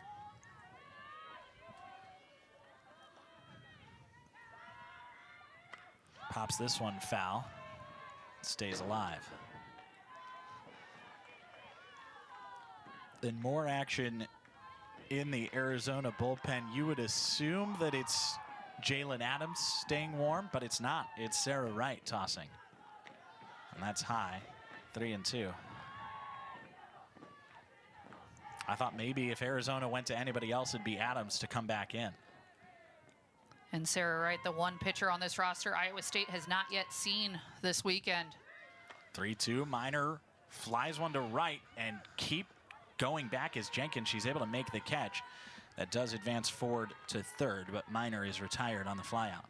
And a well-hit ball off the bat of Miner. That ball, as you mentioned, she had to keep dropping back. It carried and carried. Dealing with a pretty strong crosswind from left to right now, and you'll see that ball makes it pretty deep. And it looks like another offensive substitution here for Iowa State. It'll be a pinch hitter, and it's Casey Kane.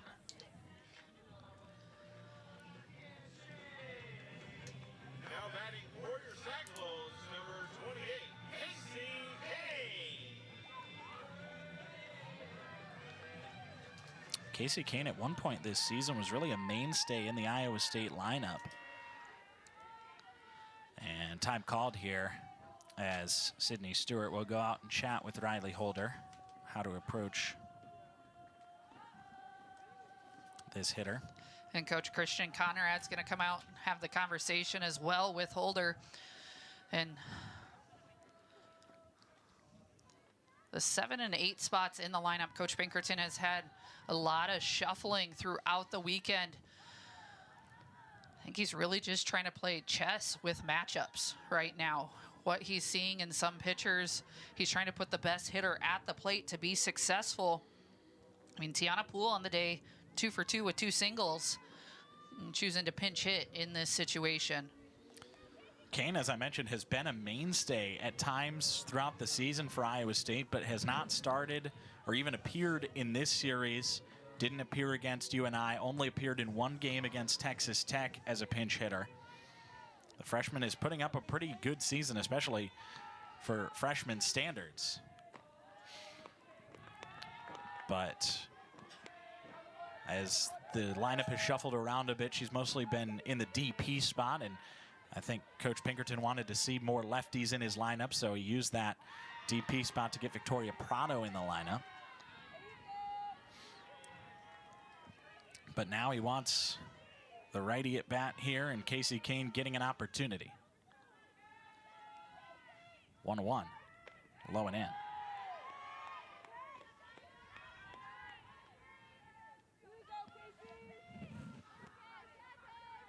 Holder has really been the second option for Arizona this season. It's low. I can tell why. She throws it hard. And as a freshman coming in, she's got the size, she's got the velocity. She's only going to develop and get better and better in what she can do in the circle. Kane dribbles it up back towards Holder. The play is at first, and it's made 1-3. And the rally for Iowa State comes to an end. Riley Holder continues it briefly, does score both inherited runners, but is able to get out of it unscathed herself. 5-1 Cyclones to the 6th.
Jaden Ralston back out for her 5th inning of work, and it's her game to win at this point.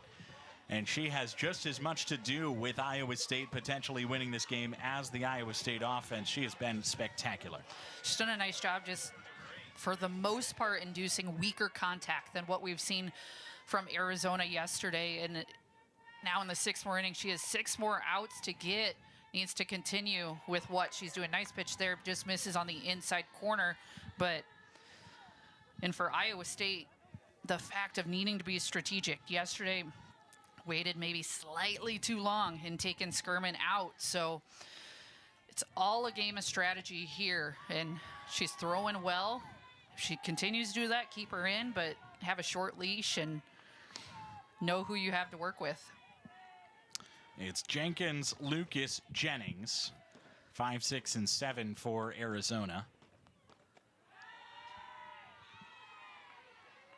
Jenkins is 1 for 2, has driven in the lone Arizona run today. Had a nice opposite field double in the 1st inning.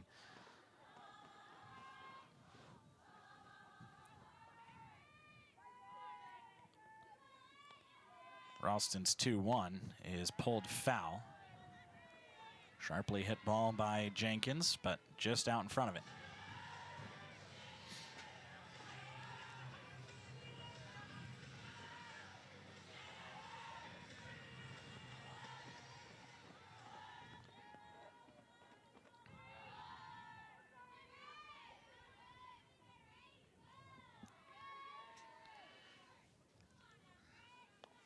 Two. hits the batter. And Arizona has its leadoff hitter aboard for the first time today. And that's when you know Ralston wants back. That's a tough break for Iowa State. You're even in the count, 2-2. You just need to find a way to get something over the strike zone, and got away from her there. And a pinch hitter now for Arizona.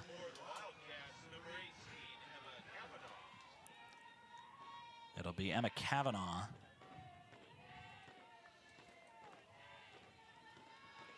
And rare to see Arizona go to the pinch hitter. Their lineup has been so set throughout the weekend. And first pitch strike from Ralston. In for Kez Lucas, the freshman who homered yesterday but struck out both times today. Kez Lucas just not seeing it as well today, so makes sense to make a change in this spot. See if you can get some sort of production this late in the game. Kavanaugh, the sophomore, behind in the count, 0-2. Hitting well this year. .315 average, 5 homers. OPS well over 1,000. 0-2. Lined straight back.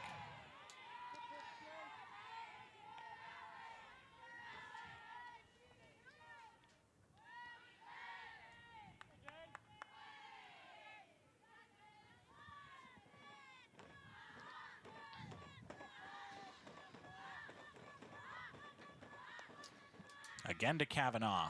Off-speed pitch, couldn't quite catch the top of the zone. Nice pitch by Ralston, just up, but like the pitch selection, really had Kavanaugh on her heels. Kavanaugh, another catcher in this lineup. Sydney Stewart's really done the bulk of the catching, but yesterday, Jenkins came in, caught game 2.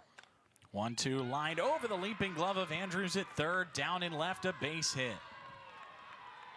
Good 2-strike piece of hitting by Emma Kavanaugh. And Arizona has back-to-back base runners to start the 6th. Very good 2-strike hitting. Placing it where she needs to get herself on base. Now a visit to the circle here for the entire Iowa State infield and battery. And Iowa State sending some action out to their bullpen. Skirman's heading back out to the bullpen. Kind of what I was wondering in my point to yesterday. They waited just a little bit too long to make that pitching change at the end of the game, and it came back to bite them. So today, when you want to ride out Ralston as long as you can, you also need to be careful. And Arizona has done so well this weekend at building together big innings. We're going to see a pinch runner here as Molly Daly comes in to run for Grace Jenkins.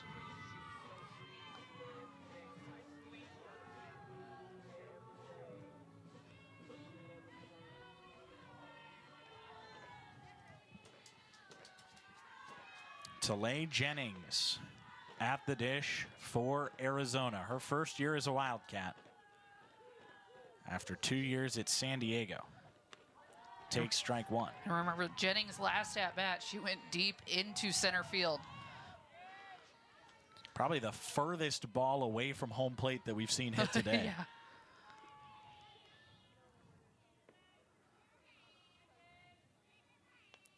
Ralston delivers. Jennings pops it foul.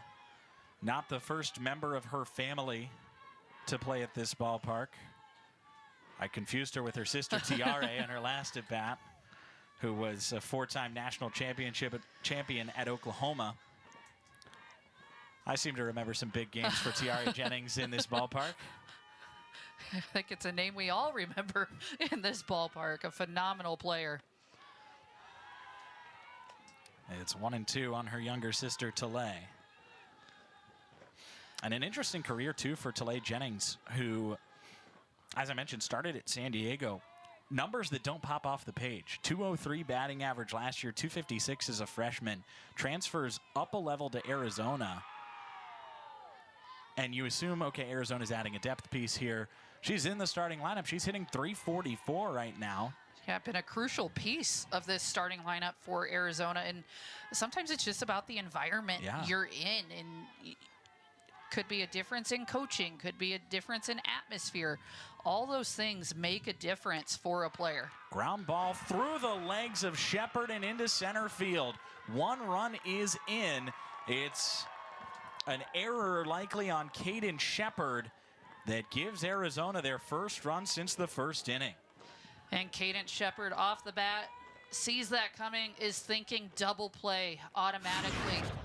But instead of keeping her head down and at least getting 1, she's trying to make the toss. And a huge mistake at a critical time for Iowa State. A Cyclone team that just does not commit errors very often this season. And we'll see a pinch runner again as Kiki Escobar comes in to run for Talay Jennings.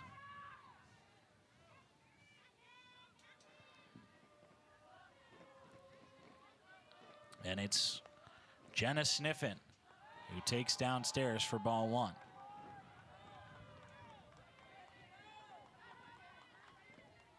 Still nobody out.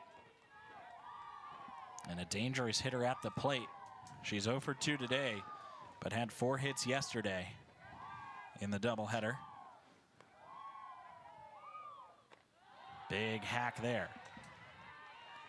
She knows that she can tie this game with 1 swing, and that was the swing she wanted to do it with. Yeah, a great cut, and I love it. I mean, you have no out. Your team's rallying right now. Why not put a big swing on it?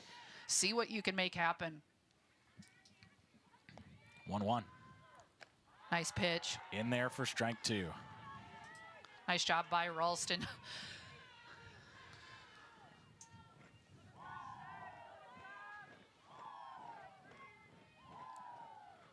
A pop out and a ground out so far for Sniffen. What can she do with a big scoring opportunity here? Time called by Ralston.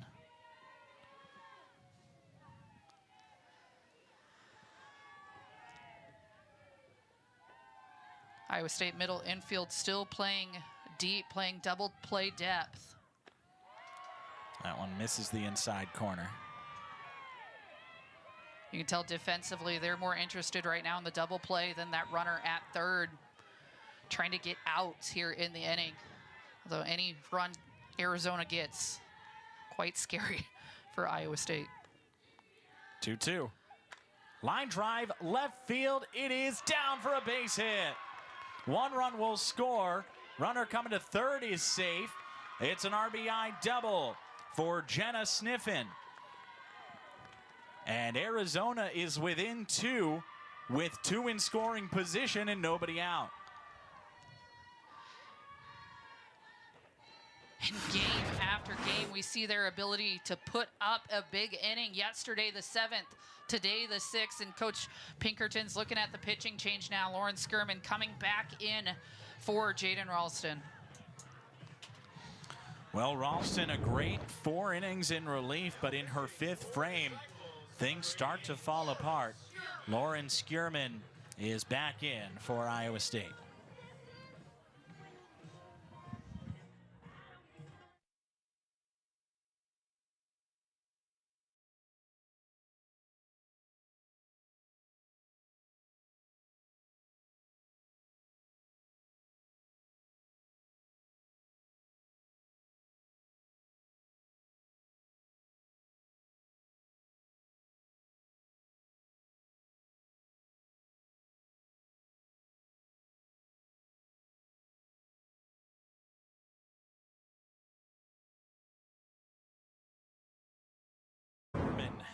Back in the circle for the Cyclones. A high-pressure situation for the Iowa State ace, who comes in with 2 runners in scoring position and a precarious 2-run lead. It would be a save situation for Skierman.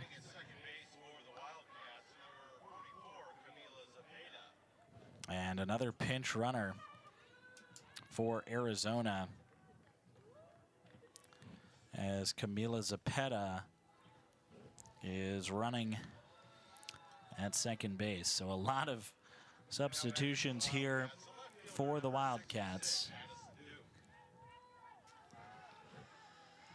as they're all in on this inning to try to cut their deficit.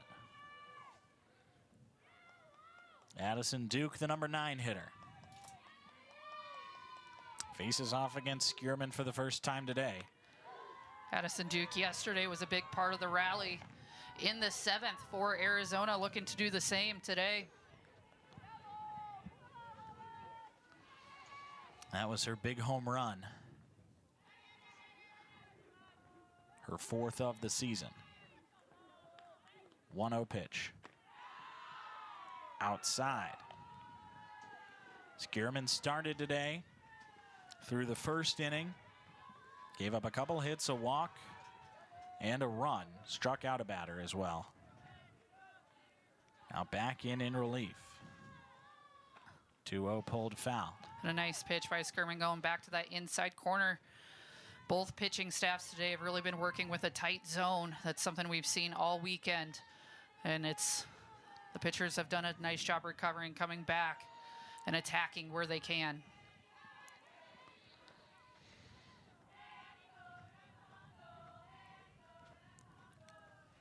Infield mostly in for Iowa State. 2-1 is hit to shortstop, and it's out of the glove of Bartholomew. Everybody's safe. Arizona within a run on the second error of the inning.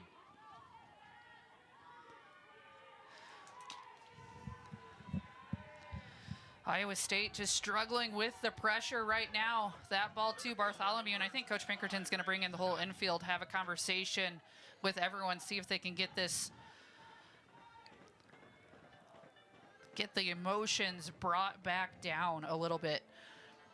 Runners at first and second now, though. Forces first, second, and third. So that's all they were doing, was putting the triple play in order.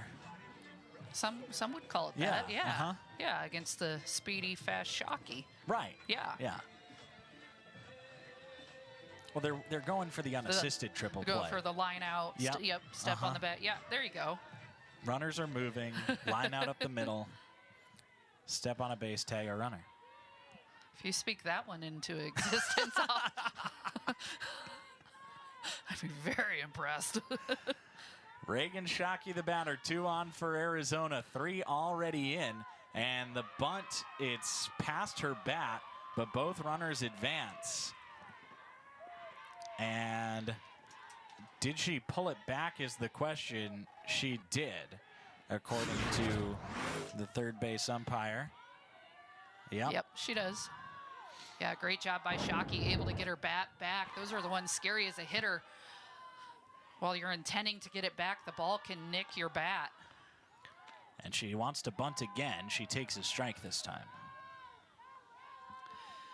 And huge there. It takes the forces out of play for Iowa State. Wild pitch is big to Iowa State getting a lead. And a big one there. 1-2 now on Shockey. Infield in bunt coverage here, with McKenna Andrews, the third baseman, almost halfway between third and home. 1-2 is chopped foul. That would have been a scary ball if it were in fair territory, just the way that it was looping and the height of it. At that point, you just hope the runner at third holds, and Shockey takes first, but just prevent the run from scoring. 1-2 to Shockey again. Ground ball past the infield that's in. 1 run comes home. RBI single, Reagan Shockey. We are tied. Still nobody out for the Wildcats.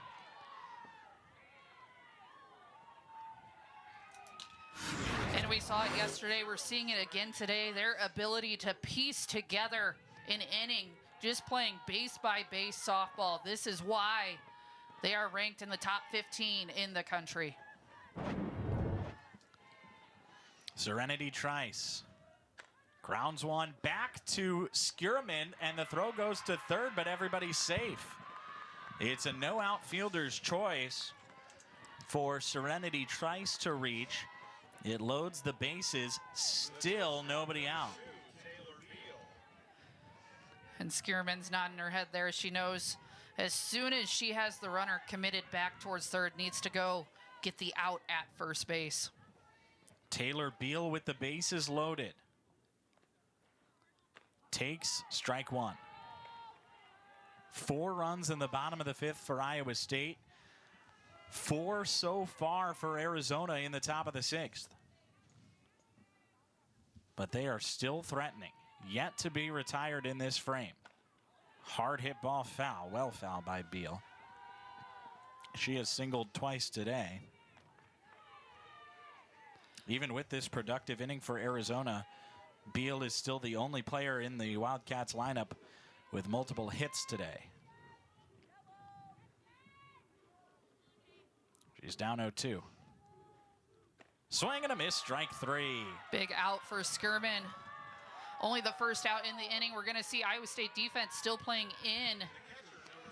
Actually, the middle infielders are going to drop back a little bit. Smart against Sydney Stewart. They're going to look for a double play ball, but Iowa State with a big first out. Sydney Stewart, the batter, swings through the first one.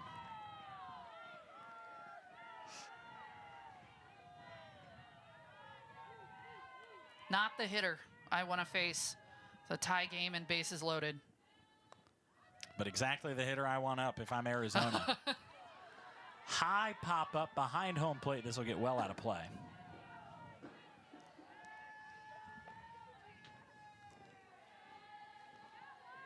Skierman works ahead 0-2 on Stewart.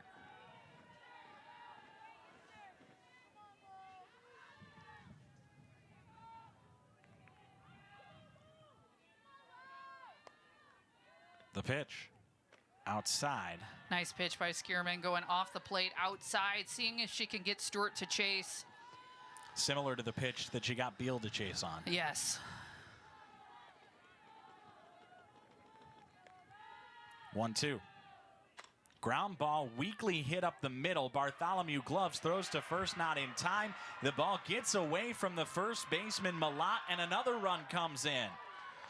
RBI infield single for Sydney Stewart. Arizona reclaims the lead.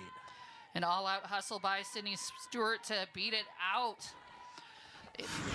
Even with the bobble, that's an infield single regardless. But the bobble at first allows the second run to come around and score.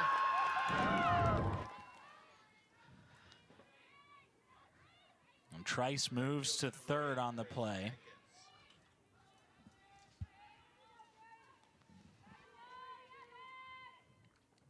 Jenkins re-enters and hits in her own spot in the lineup. Pops this one foul. She was hit by a pitch to start this inning.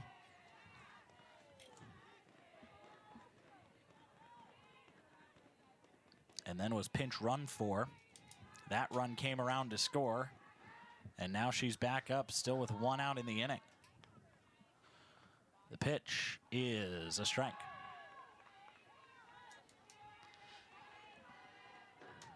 Iowa State defensively has done so well this season. Just seen it fall apart this inning.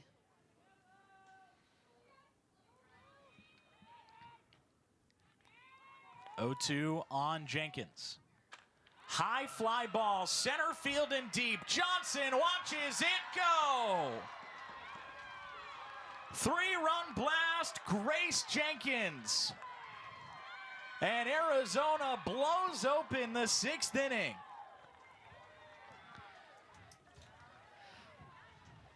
And right now, Arizona is showing no signs of stopping. Jenkins started this inning getting hit by a pitch. She comes back later in the 6th with an absolute blast off the bat. And Arizona is in complete control. 9 runs in the 6th.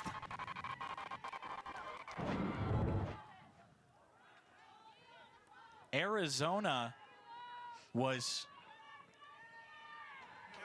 halfway to being run ruled. Now they're 3 runs away from run rule territory.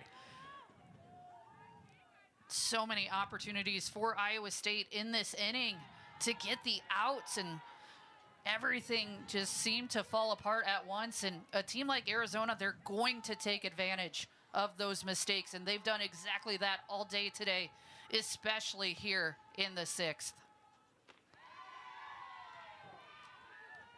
And Emma Kavanaugh came in as a pinch hitter, has stayed in.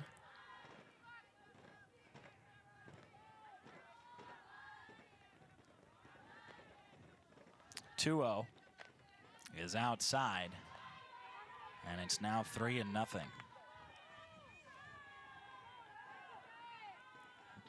The first 4 innings, 4.5, 2 runs combined. 3-0 is a strike. The last 2 half frames, 13 runs. You always knew the potential was there.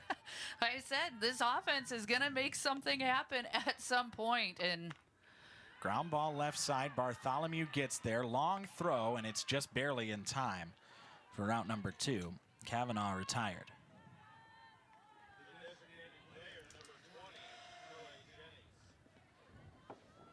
Jennings re-enters.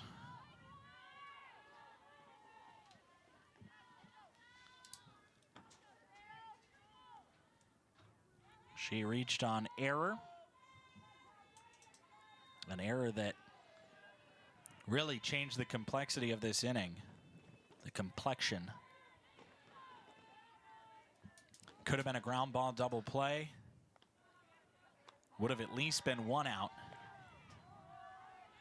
Instead, Jennings reaches. She's replaced by Escobar, and the run comes around to score. 0-1. Line drive, left field deep. It's over the head of Clemens, and one hops the wall. Jennings into second. And she has her first hit of the day. Arizona wants to keep this rally going.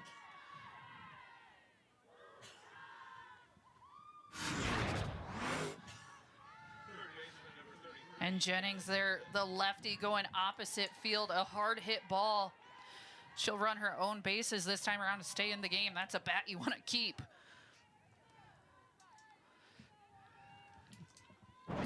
And another player re-entering is Jenna Sniffen. She also left for a pinch runner. And she also gets a base hit here. Down into left field. Jennings stops at third. But a first pitch single for Sniffen. And Arizona threatening once again. 2 outs in the frame for Addison Duke. Carly Ford going to go out and have a conversation with Lauren Skierman. And Ralston and Skierman have carried the weight of this game, but they're just squaring up Iowa State pitching right now. No one's up in the bullpen going, so wondering what the plan of action is here.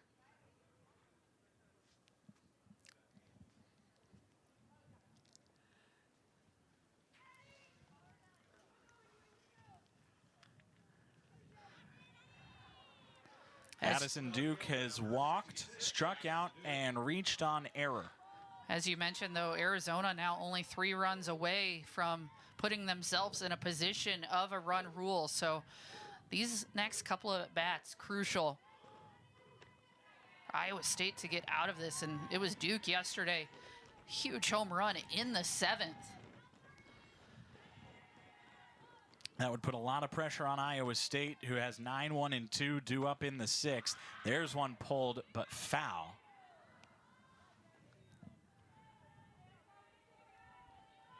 On the other hand, Arizona does have action in their bullpen. Sarah Wright once again getting loose. Have to wonder if she's going to get an appearance here in this game.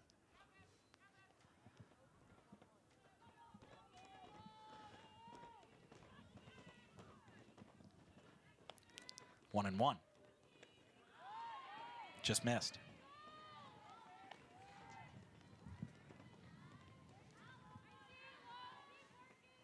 Arizona has gotten a couple of free outs in this inning, and they have taken advantage. There's a line drive right at Shepard to end the frame. 9 runs for Arizona, and they take a 5-run lead to the bottom of the 6th.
Well, if you can remember back one inning, Iowa State was able to get some offense going. It was the wild pitches. Iowa State able to capitalize on the rare mistake by Arizona. Then it was Kaden Shepard able to drive in a couple more runs with her double. She ended up coming around to score herself as well. And starting this inning here. Andrews with a sky ball out to left field, but it's caught on the warning track by Addison Duke for the first out of the inning. Thought we were going to miss some action there, but ended right at the warning track. Well, first pitch out for Riley Holder, who, all things considered, did a nice job. Had a couple of inherited runners that scored, but only surrendered 1 hit. As Jesse Clemens takes low. One of the wild pitches was hers, and then another run scored on a ground out. But after that, Iowa State tried to restart a rally, and Holder really shut it down. There's a line drive foul off the bat of Clemens. Yeah, once she was able to start with a clean slate, not inherit any base runners, as you mentioned, she really shut it down. So, I mean, that's a good thing for the freshman to be able to work on, come in with those runners on, coming in high pressure situation. You're not always going to come in with that blank slate. And she is in line for the win. There's a strike, and it's 1-2. On the other side, Lauren Skierman would be on the hook for the loss. Despite Ralston giving up 4 runs, those only tied to the game. It was Skierman's runners that came around to score that gave Arizona the lead. Here's a fly ball into center. It's caught by Shockey, 2 down.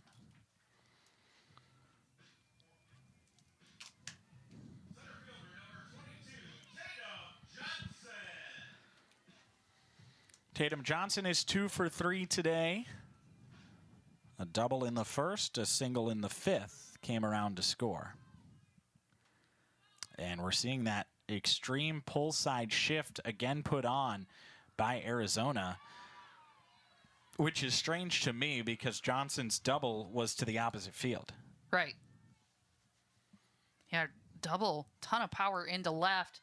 She did ground out to the first baseman, but a hitter that hits with power to all fields. So I think the shift is more a testament to their pitching plan against lefties rather than maybe the actual outcome of previous at-bats by the hitter.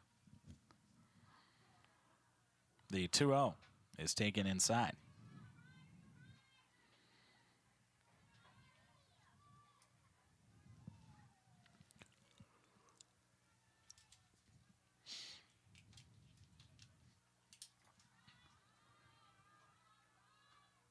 And Johnson takes a strike.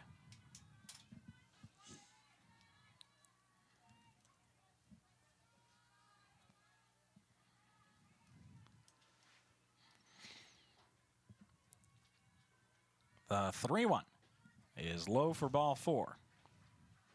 First walk given up by Holder, the 4th by Arizona pitching today. A big base runner for Iowa State to not give those bats back to Arizona so quick. Any way you can build up an inning of your own after a huge rally like that's so important. Bartholomew 0 for 2 with a walk and a run scored today. Takes strike 1. Her first time facing off against Holder. She walked against Janae Berry.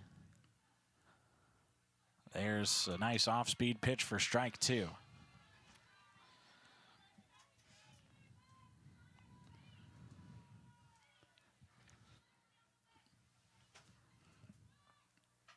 Ground ball weakly hit up third. The play is at second for out number 3. It's sniffing to Trice to retire the side. Cyclones go down quietly. Arizona looks to wrap things up in the 7th.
A big 6th inning for Arizona has completely changed the dynamics of this game. Arizona able to put up 9 runs, teeing off on Iowa State's rare defensive mistakes and making them pay. Nothing too crazy. They're just moving base to base with it. Iowa State just unable to stop the bleed throughout the entire inning. And then it was capped off by that home run by Grace Jenkins. Really the nail in the coffin almost for Iowa State.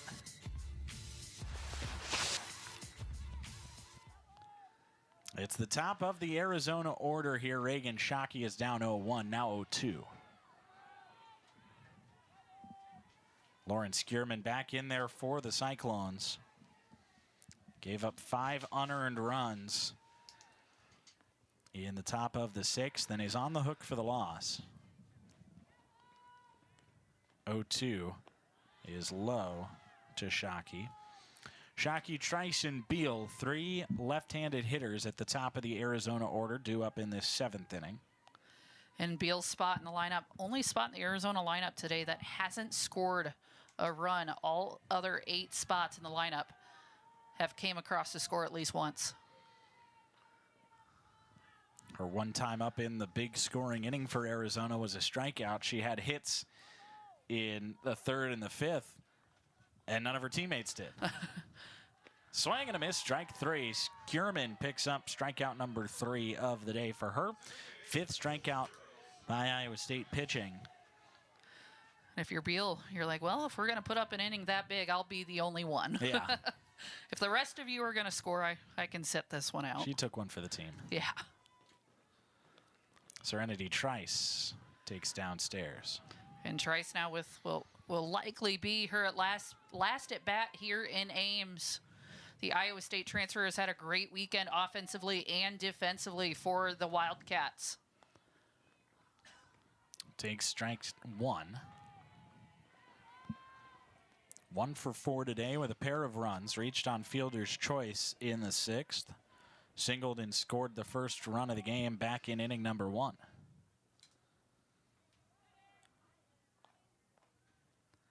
Strike 2. Nice pitch by Skirman at the top of the zone. Able to work ahead on these top 2 hitters.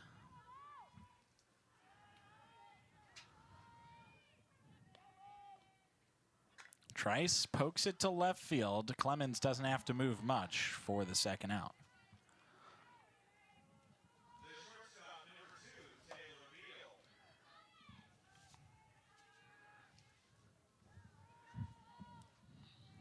Taylor Beal with the bases empty and 2 away. Arizona, a 9-run frame in the 6th, has them out to a 5-run lead. 3 outs away from a series sweep in Ames. And Iowa State knew going into that 6th inning, no lead was safe, but the difference today was the mistakes defensively. Yesterday wasn't necessarily the mistakes. Arizona just got back to hitting the long ball and piecing together a nice inning there today. It was Iowa State really shooting themselves in their own foot in that inning. 0-1 is chopped foul. Skierman a strike away from a perfect 7th. Keeping the deficit where it was entering this frame for Iowa State's final chance. Middle 3rd due up for the Cyclones. Shepard, Malott, and Ford. 0-2. It's high.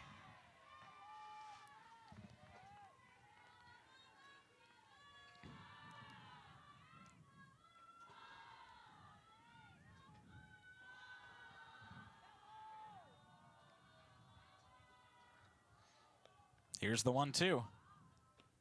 A nice pitch by Skirman, just misses outside.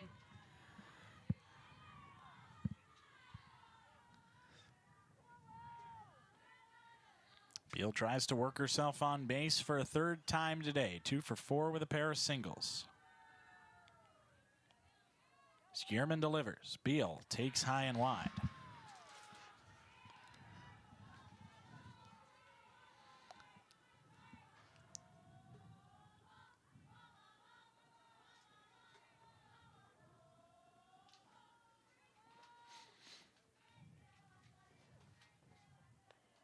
Payoff. Swing and a miss, strike 3. 2 strikeouts in the inning for Skierman, up to 4 on the day. Cyclones last chance, down 5 after this.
You can see by the line score just the sudden change in this game. A calm 4.5 innings with 2 runs before Iowa State rallied and Arizona super rallied in the bottom of the 5th and top of the 6th, respectively. Last tax for the Cyclones, down by 5. Iowa State right now looking to do what Arizona did to them yesterday in the 7th. Arizona came into that inning down by 5 and able to put up 6 and maintain that lead. So Iowa State seeing if they have a little bit of that same magic here in game 3. Caden Shepard takes strike 1, and a pitcher in Riley Holder that has come in and shut things down for Arizona. Just 1 hit in 2 innings of work.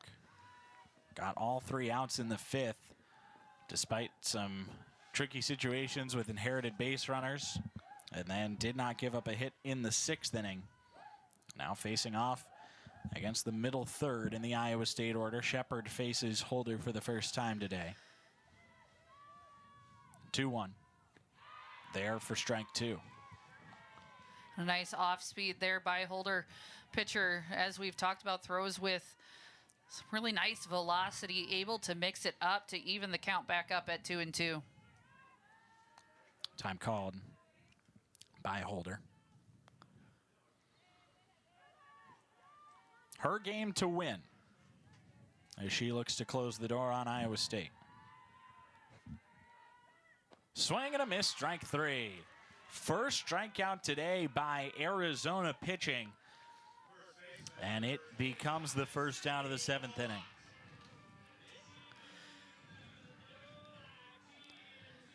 Holder able to go below the zone, getting Shepard to chase.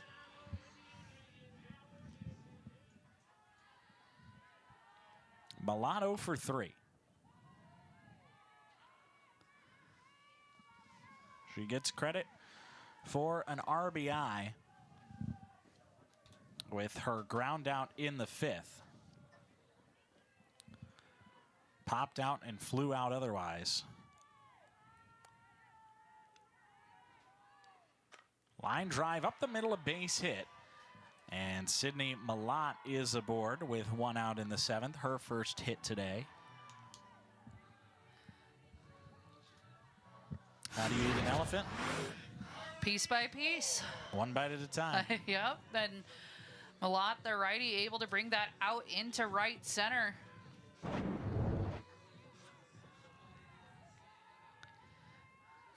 It's Carly Ford now who doubled her last time. Before that hit by Malott was the only Cyclone with a hit against Holder today.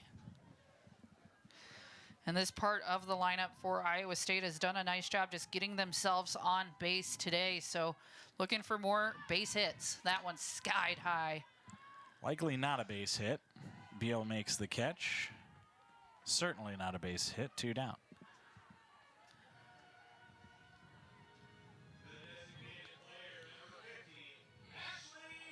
Ashley Miner remains in the game. Came in as a pinch hitter in the 5th in this designated player spot. And will bat once again in the 7th, representing the last chance for Iowa State. Wow, great pitch. Just low from Holder, but a dot. Yeah, Holder's hit that spot a few times, and it's been mixed on the calls, but Miner able to hold off, get ahead in the count. Nice That pitch one, there. no doubt, a strike.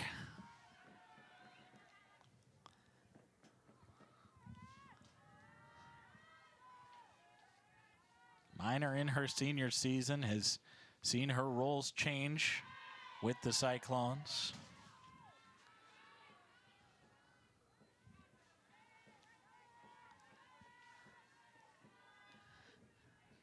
Started all 51 games as a sophomore.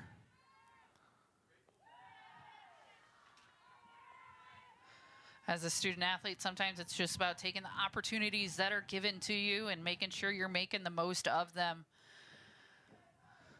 As you mentioned, a crucial piece of this team a couple years ago, and now more in a DP pinch hit role.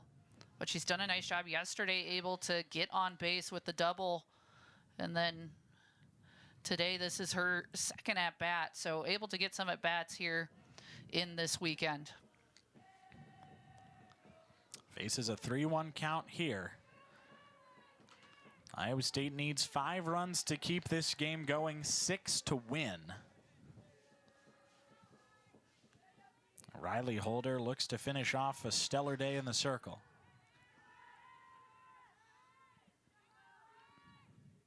Low and in, ball 4. Couple of base runners here for Tiana Poole.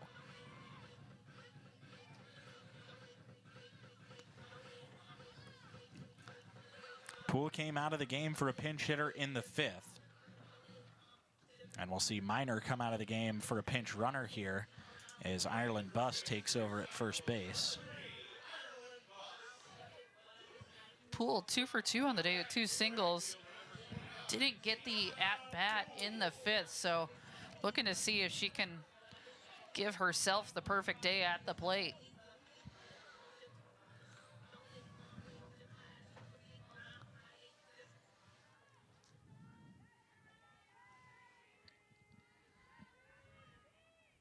Poole takes strike 1.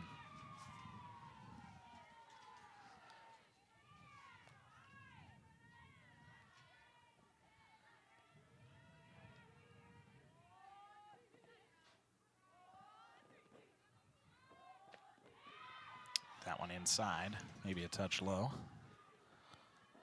Poole, a big senior year, by far the best year of her career. Had somewhat of a junior slump last year, but has really broken out. 1-1 hit well into right field. That one carrying back, and it's off the wall. 1 run will score. It's an RBI single for Tiana Poole. She's 3 for 3 today. 3 singles, 2 driven in. And Iowa State still alive with McKenna Andrews coming up. Tiana Poole, the opposite field power once again. About puts that ball out of here, but keeps the rally going for Iowa State. And smart base running, stay at first. Definitely not looking for the last out of the game to be on a base running mistake. So take the free bases when you can. Don't try and push it too far.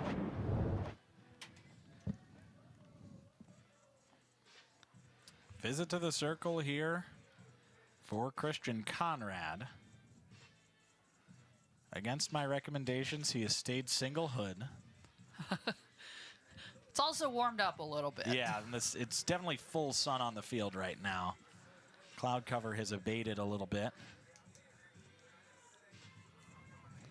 Iowa State getting things going in McKenna Andrews. Looking to turn this lineup over to the top of the order.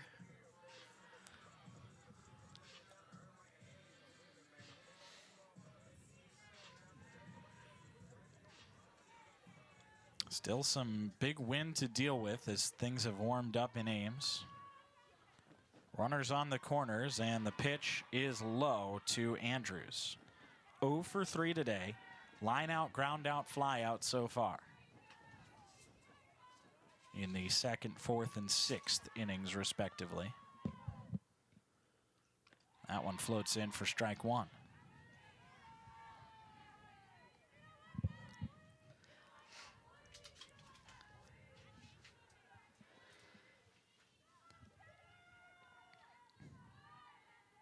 One Nice pitch drops in for strike 2.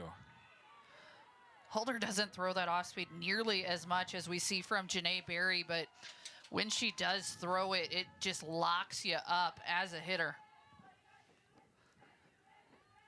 1-2 back to the hard stuff, but low and outside.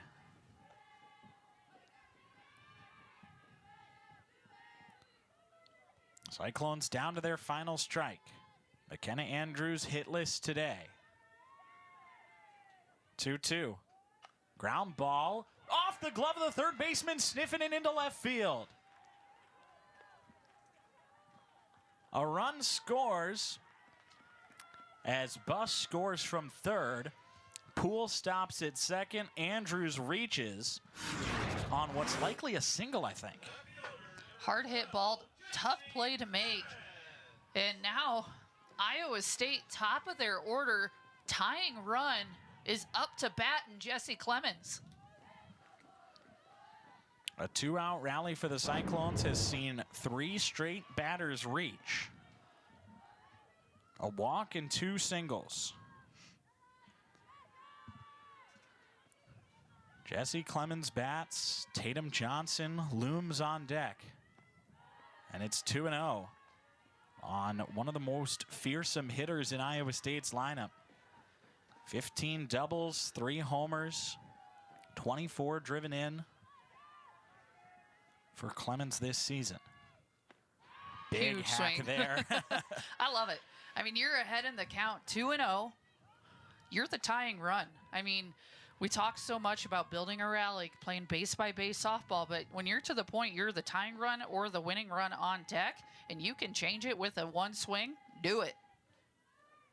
2-1 is hit foul the right side, and Iowa State is once again down to its final strike. Andrews was able to single and keep this game going. What can Jesse Clemens do in the batter's box? Holder looks in and delivers. Clemens hits it foul. That was ball 3. I like the protect mode, though, by Yep. Clemens. I mean, you have to, in this situation, if you can get your bat on it, you're not looking for a walk. Just find a way to get a base hit. So, like the approach by Clemens and a great pitch by Holder to get the chase. 2-2 again. High fly ball left field. It is off the wall. 1 run will score. Clemens stops at second. An RBI double for Jesse Clemens. The Cyclones have been down to their last strike twice, and they have kept this game alive. And Iowa State will not say die. An absolute shot off the bat of Jesse Clemens. Almost tied this thing up, but she sees herself now on second base, and we are going to see Jalen Adams come back in for the Arizona Wildcats. Pitching change for Arizona in a crucial situation. Jalen Adams tries to slam the door on Tatum Johnson when we return.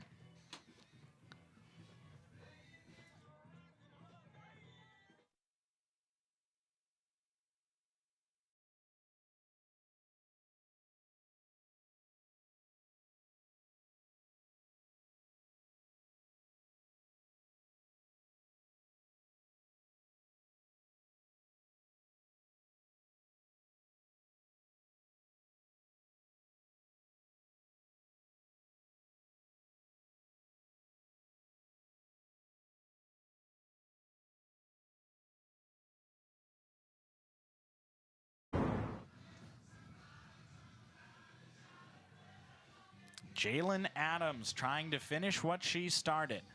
Gave up 6 hits and 3 earned. When she started the 5th is really when things started to unravel. 4 really solid innings for her of 4-hit, 1-run baseball. Came in for the 5th, gave up back-to-back singles, and was pulled out of the game. And she re-enters for Arizona. And if I'm Iowa State right now, this is the part of the lineup I want up. Tatum Johnson up to bat. Reagan Bartholomew on deck. Runners at second and third. And Johnson takes low. Johnson has been good today. 2 for 3 with an extra base knock. She scored a run and walked. With Clemens on second. Right now, a base hit ties this thing up. Ahead in the count.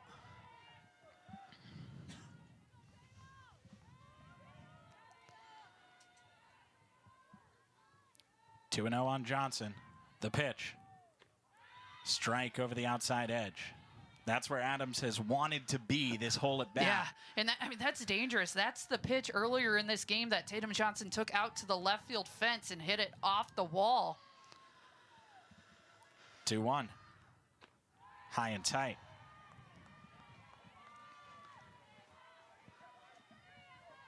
You feel like Johnson here is calm, cool, and collected. She is not biting. She is more calm, cool, collected than I am right now. It was always so much easier being the player in the batter's box. Just such a calm approach. 3-1 is poked foul. Adams a strike away from getting out of it. For a third batter in a row, the Cyclones are down to their last strike. Arizona saw themselves in this situation yesterday, and they were able to take the lead. Iowa State looking to do the same today. 3-2 on Johnson. The payoff. Lined up the middle off of Adams. Goes to the third baseman, but everybody's safe. Jenna Sniffen able to glove it, but Johnson reaches on a hard-hit infield single and drives in Andrews. Cyclones within run, tying run on third. A very hard-hit ball. Jalen Adams okay for Arizona. That's a tough break for the pitcher in the circle. That hurts. And Iowa State now not only tying run on third, winning a run on first base. The goal right now, though, if you're Iowa State, is to manufacture one. Find a way to extend this game. Reagan Bartholomew is hitless so far today. A pair of lineouts, a walk, and a fielder's choice. Ground ball foul. Bartholomew out ahead of that. Lucky that ball tailed foul. Not the best contact we've seen out of Reagan.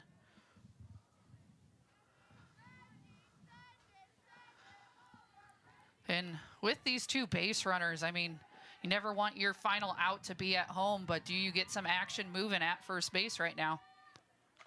0-1 is hit high and deep center field. Shockey on the way back. It is gone!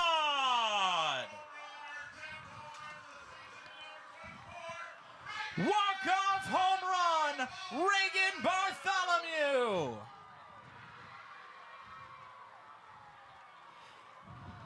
What a moment here at Cyclone Sports Complex. These Cyclones never said die, and it's Reagan Bartholomew, the senior, going dead center on Jalen Adams for Iowa State to take game 3.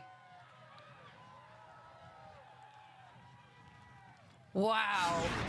An instant classic here at Ames. No doubt about that. She knew it. I love it. You hit the ball, you throw it up. We just won this ball game, says Reagan Bartholomew. How about it?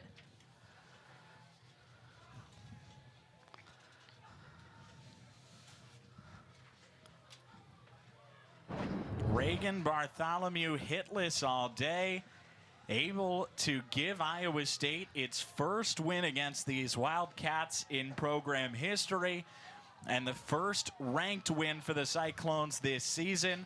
Iowa State down by 5 entering the 7th inning, avoids the sweep, and takes down 13th ranked Arizona. Down to their last strike.